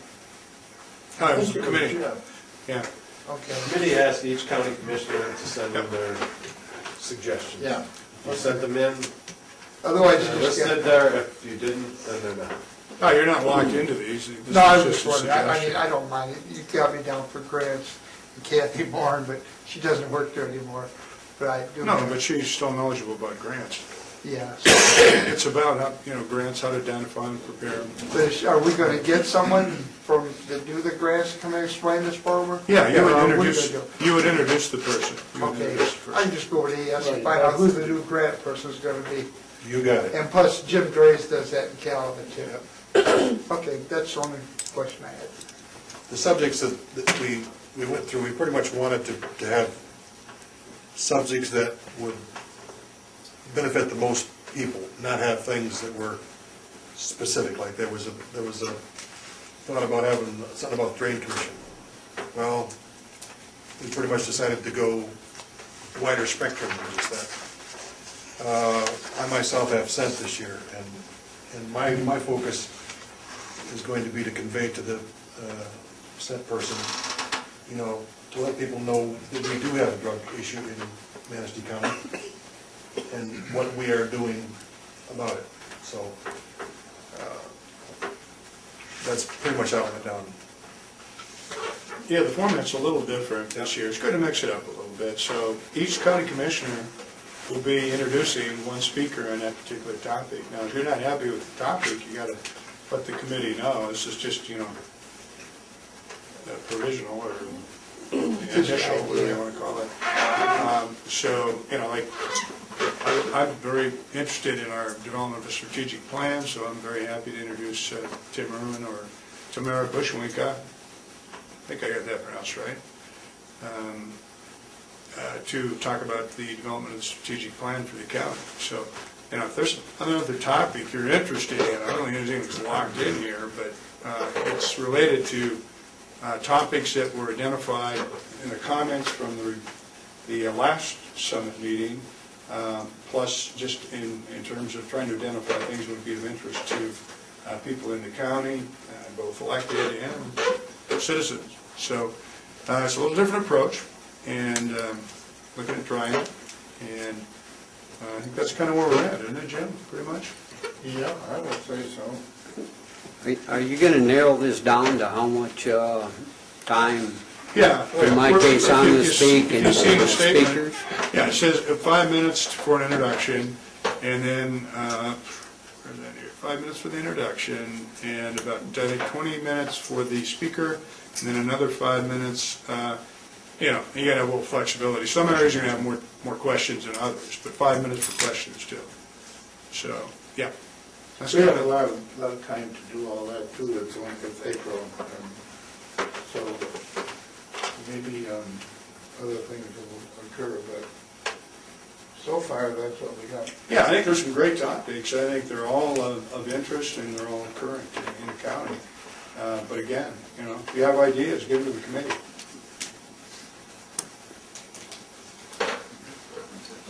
Anything else for Regional Summit? I'll entertain a motion. I'll make the motion, accept the report. Second. Okay, all in favor, say aye. Aye. Opposed? Motion carries. Okay, now we're gonna move on to the miscellaneous items here. We're gonna first hit the letter there, Tom. You wanna update us on? I got a question. Is Mr. Franz going to speak to us, or is he just, are we just sitting in and enjoying Kind of it? enjoying the whole conversation. Okay, because Tom, you wanna update us on this? Sure. I've had some kind of late Friday, I received a call from Robert Roberto. As you know, we're working diligently with the tribe. The city of Manistee is involved in Manistee Township to get a sewer line to join in with, we already have a water line through the city of Manistee to get water and sewer down US 31, which we believe will be an economic boom to that area over time. The tribe has offered to put a line in. The township is working diligently with the tribe, and the city of Manistee is working with both entities because, you know, one will be providing water, one will be providing sewer. What's happening now, though, is even though the governor of our state is continually pushing cooperative efforts, we run into these stumbling blocks because the tribe is governed basically by the EPA and and we are governed, you know, local government is governed by the DEQ. And I guess our Attorney General and the DEQ are having some issues with jurisdictional issues, I'll say.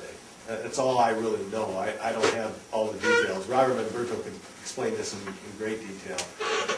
And which could result in this thing either never getting done or taking forever to get done because it'll go through the court system. And I personally believe we don't have time for that. And if we're going to get this thing done, let's get it done and let's make this work somehow. I'm sure the state and federal government can somehow get together with the tribe and iron out these differences. It should be something that should be top priority. And so we have put together a letter. I put the letter together after talking to Robert Manberto.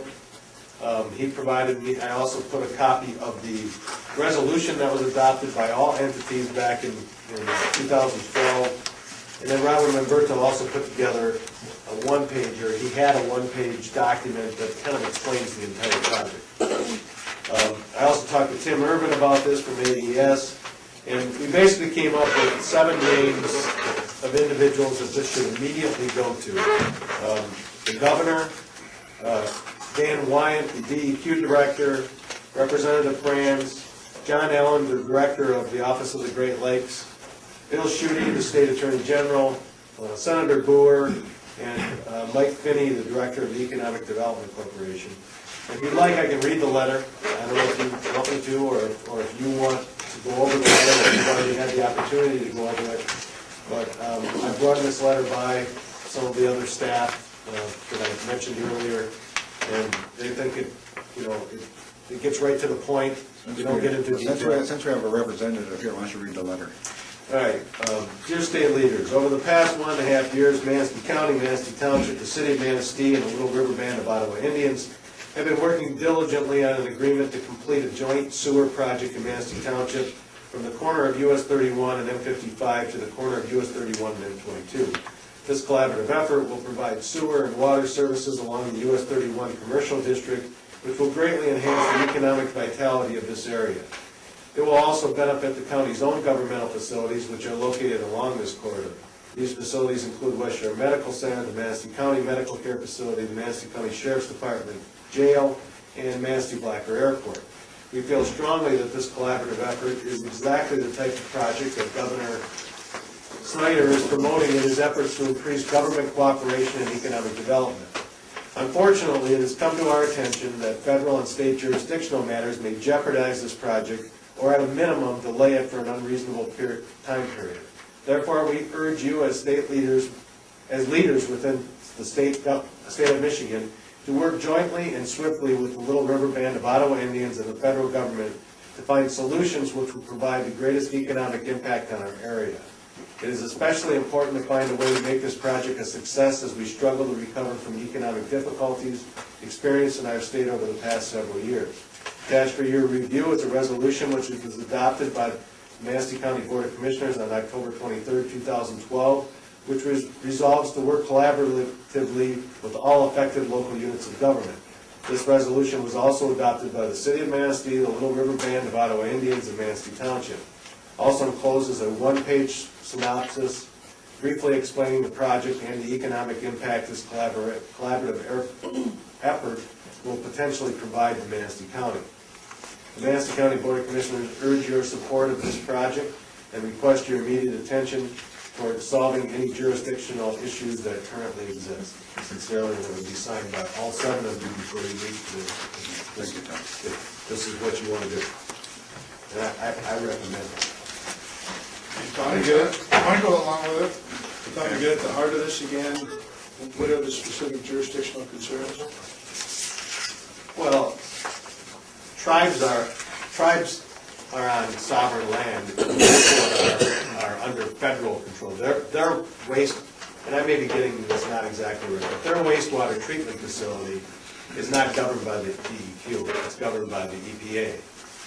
Now when you start going down a state highway, the DEQ wants to be in control and the EPA wants to be in control, and there are specific rules that say the tribe cannot answer to maybe the DEQ under certain circumstances. So what's got to happen here, I mean, what I don't want to see happen, and I don't think any of us want to see happen, the reason this was brought up, is this could be 10 years down the road, or 5 years down the road, if this ends up in a court battle. So we got to get the EPA and DEQ together. Well, there's more to it. Tom has it pretty well nailed down in a nutshell. Part 41 requires municipalities and cities and those involved with sanitary sewer systems to fill out the appropriate permit request and go through that process to the DEQ under Part 41. The Little River Band hasn't in the past, neither have any of the other tribal units that we're aware of, filed under Part 41 to the DEQ for permission and stuff. They don't want to cross that line because they are covered by EPA. And that way they would eliminate, if they cross that line, now they're being covered by 2 jurisdictions, which then sometimes are in conflict. So the requirement that the Attorney General and DEQ are saying that they're required to fill out the form under Part 41 permit process. The Little River Band doesn't want to go into that process and go through that whole rigmarole.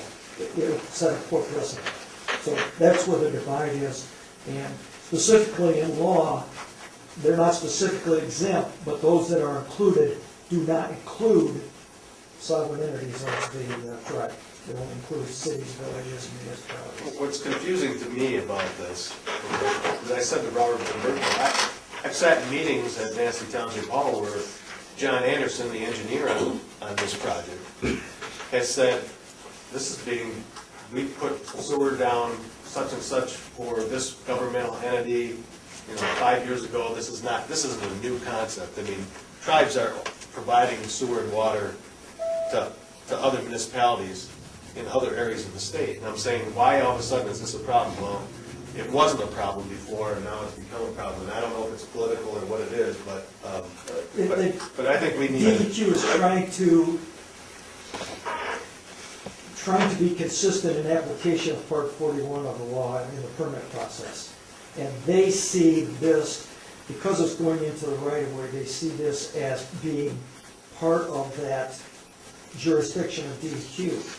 However, what they do not agree to is that once something is an extension, once it's hooked into the existing system in a public right-of-way, it becomes part of that system. So in essence, it's the jurisdiction and the ownership of the Little River Band.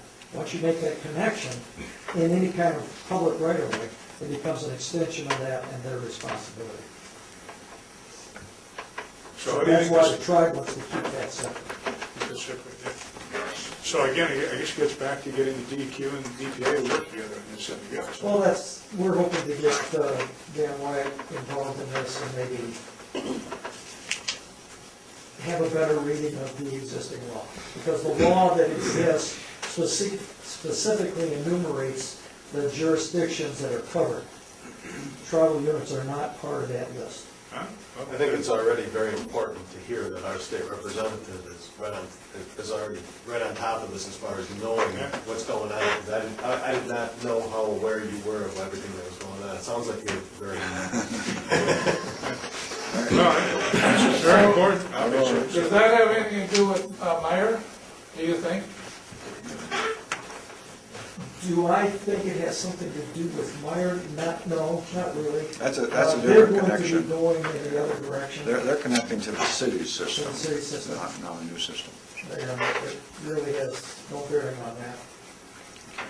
It's just a matter of jurisdictional control that between DEQ and EPA and the tribal unit not wanting to blur that line.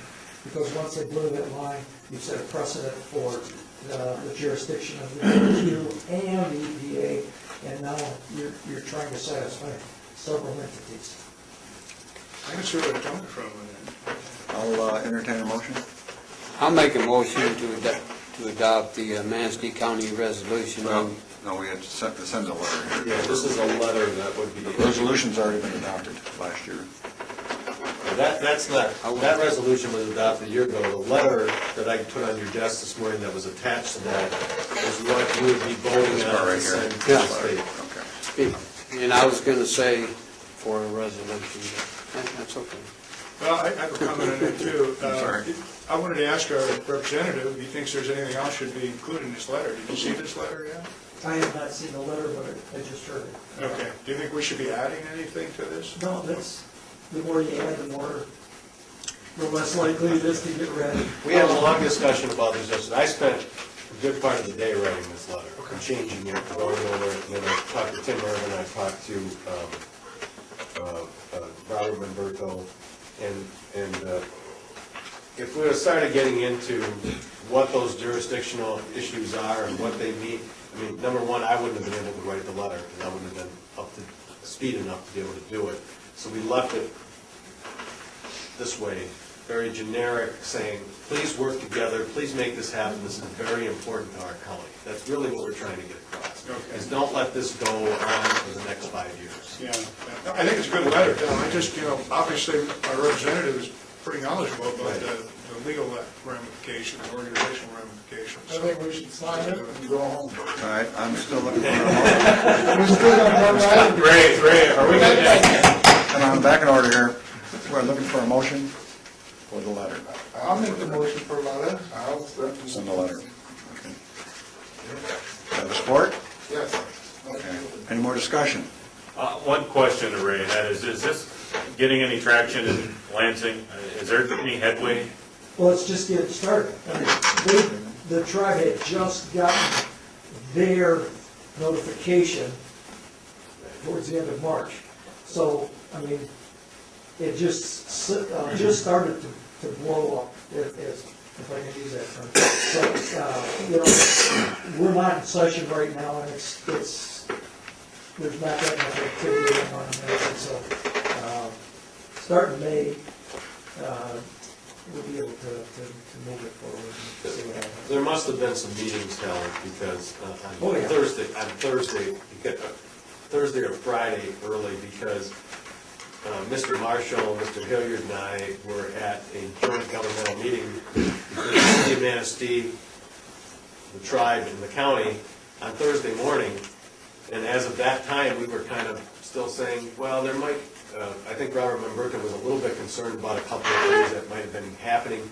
But on Friday afternoon, late Friday afternoon, as I was raking my lawn, he called me on my cell phone and said, there's an issue here, and we need to maybe do something about that. And that's when I told him to send me some information, and then Monday we would start this process as a board meeting on Tuesday. So something happened in that short period of time to cause them more concern.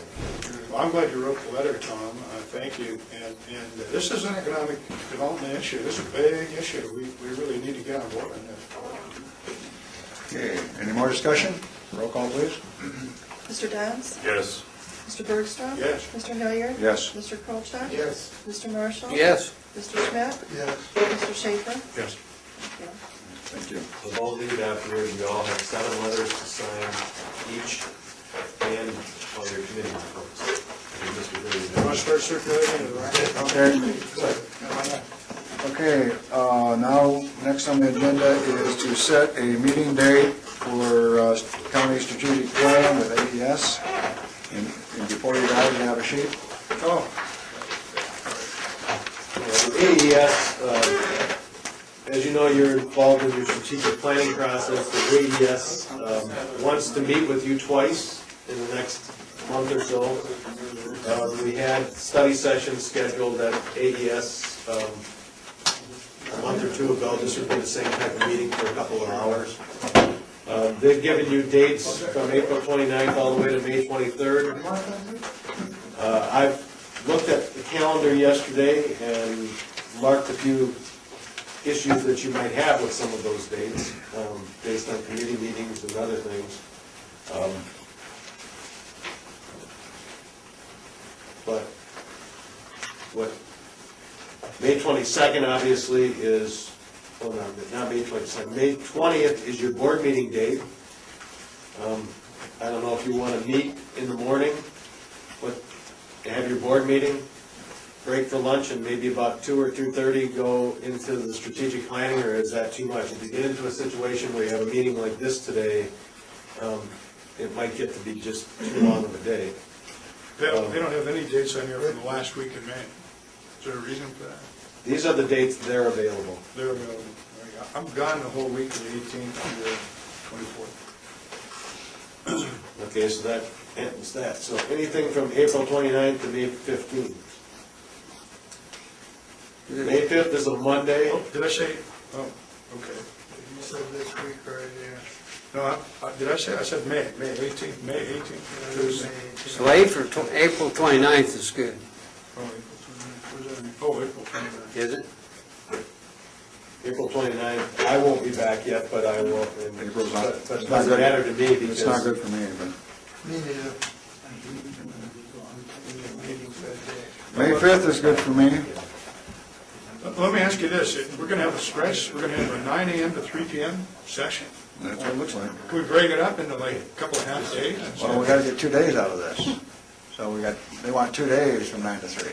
That's going to be really. No, these are not meetings from 9 to 3. These meetings are not going to last from 9 till 3. Now, what's the This 9 to is 3? their availability from 9 to 3. Okay, so we could do a morning or an afternoon, that's what we could do, right? I don't think they probably want to meet with you on the same day. They want to meet with you. 2 and have times. another meeting. 2 times for half a day, right? How long? Probably 2-hour meeting. So this is for, Strategic planning. This board is working on a strategic plan, which is desperately. Don't run off, you got papers to sign. So does that change your mind on the 29th? Ken? On the 29th, I can't meet in the afternoon, I don't think. How about May 8th? How's May 8th look? May 8th, I looked at your schedule, I don't think you guys have any committee meetings or anything like that. If you want, you can just schedule one of them right now, and schedule the Yeah, second one. I can meet in the morning on the 29th. What? Morning on 29th. I was assuming that it went from 9 to 3.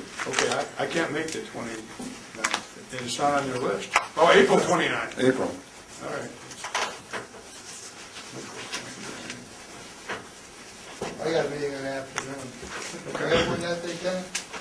I'm In clear. the afternoon I do. I've got We can a do it in the appointment. morning. We can do it in the morning. Morning, what time, 9? 9, 10?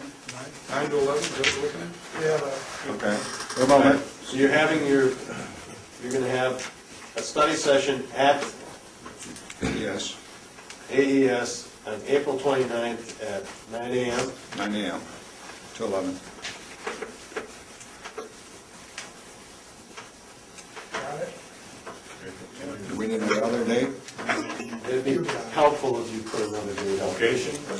AES right across the Right across the right street. across the Yeah. meeting. How about May 5th, guys, on Monday? Say 9 o'clock.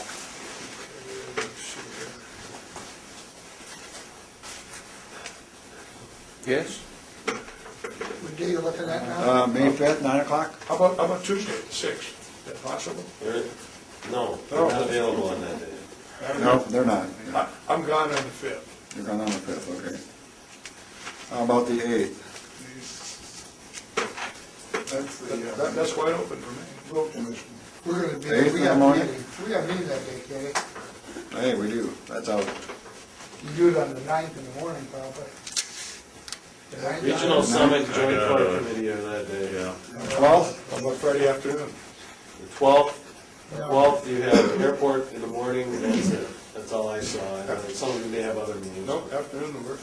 That's Monday the 12th, afternoon, say 1 o'clock? Yep. Yeah, that'll work. So May 12th, I'll look at it, Scott. 1 PM. All right. And roughly 2-hour time frame, right? I believe so. Jim, you put this on the calendar? Yeah. She's gonna have to fix the agenda and everything, so I won't get Yeah, that. May 12th, 1 PM to 3 PM. Right. And then April 29th. 9 o'clock on the 29th. Okay, we're all good there. County controller, anything? Nothing except to tell you that Rob has another issue that I talked to you about this morning. That's right. And I suggest, Rob, you're on the agenda. Sorry about that. I'll try to make this as brief as possible. Is this what you're looking for? Basically, there should be some information in your packet regarding Kennedy Elementary School. Photos for me? You said each one was said about 7. Say 7. Jim, are you leaving? Or are you still? I just want to try to catch Jim. I request a meeting. I'm bringing one. Jim, come on in the break room. If you have to leave, I'll get these signatures for Contracts too. You have the contracts too, Fremont? you. Yeah. What is supposed to be in our packet for when, Rob, what's in our packet that you're gonna talk about? There should be a memo regarding a proposed brownfield plan for Kennedy Elementary Thanks, School. Ken. It's separate from your board packet. Yeah. It was sent after the packets went out. Just really quick, I'll try to move through this as fast as possible. I'm just providing a brief project description. We're expediting this process for a brownfield plan because we have someone who is going to purchase the Kennedy Elementary School. It's contingent upon inclusion in the program. Phase 1, Phase 2 environmental studies were actually conducted over a year ago for the school property. There was someone who was interested in the property at the time. They decided not to purchase it. Our equalization director, Roger, determined that the property is functionally obsolete, which is one of the requirements that it would fall under for the brownfield program. That means that the property is no longer viable as an elementary school. The school system has determined that they don't need it as an elementary school. It's been sitting on the market since 2012. No one has come forward to purchase it for use as an elementary school.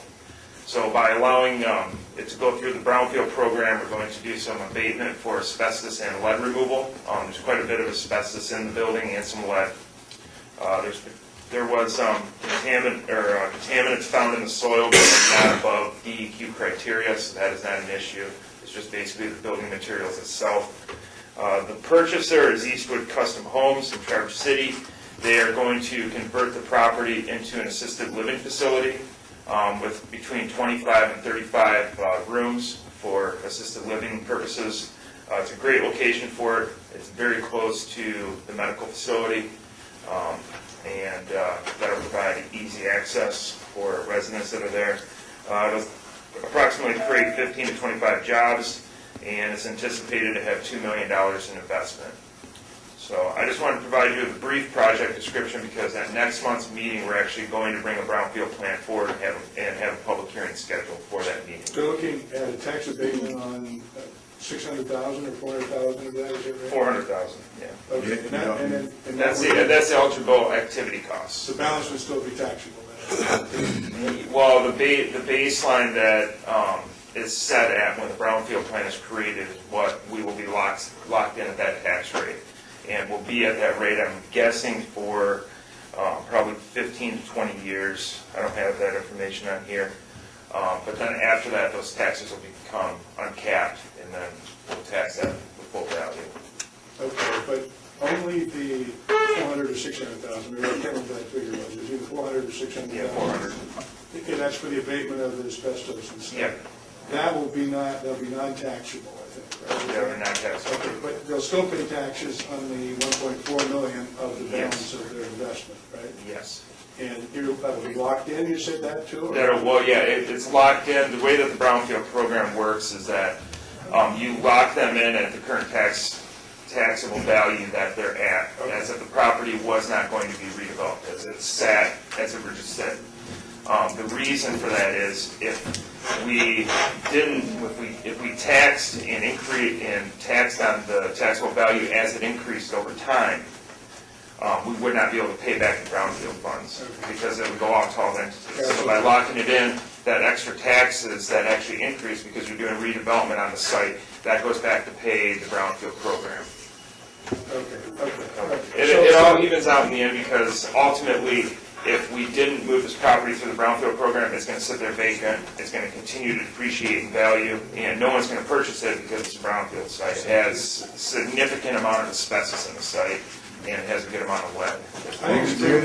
I support it. I just want to know how much would still be taxable. Okay. So it's locked at that figure, it'd be taxes on 1.4 million. We'll get all that detail. You'll get a lot of detail. Mac McClellan will be here at next month's You meeting. need a motion by this board to... Nope, this is move just anything? information. I just didn't want to blindside you at the next meeting. We have a public hearing, and there wasn't any information. Some of the property knows it's not on that. Yeah, it'll be added. It would be. Any more questions, Mr. Carson? Thank you, sir. Okay. That's great to see that property moving. Reports from individual commissioners. Mr. Kolchak.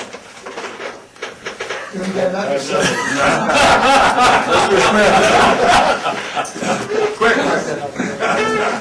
Mr. Bergstrom. I think these meetings are not long enough. We're gonna I have agree. a longer, I think we should have lunch catered in. No, it's been a great meeting. We accomplished a lot, and, we had a financial report that, I think a lot of counties would love to have. So, again, I'm going to attribute most of that to the wonderful staff that we've got. I think they are a great staff. Mr. Dodds, anything? Quick review of the Bar Lake Improvement Board's meeting. We awarded, we're trying to use RSI, which is the firm out of Cadillac. He was going to contact an organization, the name is Clark, and they are going to do the treatment on Bar Lake, and between the permitting cost and the treatment cost, not to exceed the funds we have, so the funds that was allocated for, as Mr. Waitner requested last board meeting, to be able to use those funds for treating, that's what's going to happen in Bar Lake. At least that's what we hope to have happen. So basically, that's it on the Bar Lake improvement. Is that board, that board's been set up for some time, hasn't it? Well, I don't know how long, but that was my first meeting. It was, It's over a year old. Anything else, sir? No. Mr. Shaver? Nothing. Nothing? I just wanted, Bear Lake Improvement Board had their first meeting last month, and we just paid some bills. And we're going to take a break next month. We'll go with yourselves. Other than that, I have nothing. I'll entertain a motion to adjourn. Oh, Richard's got I got one thing. At our COG meeting last Friday, we went over the road assessment, and there is a big chart that I'll bring in the next meeting. I was halfway here, and I said, I'm not going back. We look forward to seeing it. I'll entertain a motion to adjourn. Support? All in favor, say aye. Opposed? We're adjourned. Let's read it out of here before Tom wants to sign all this stuff.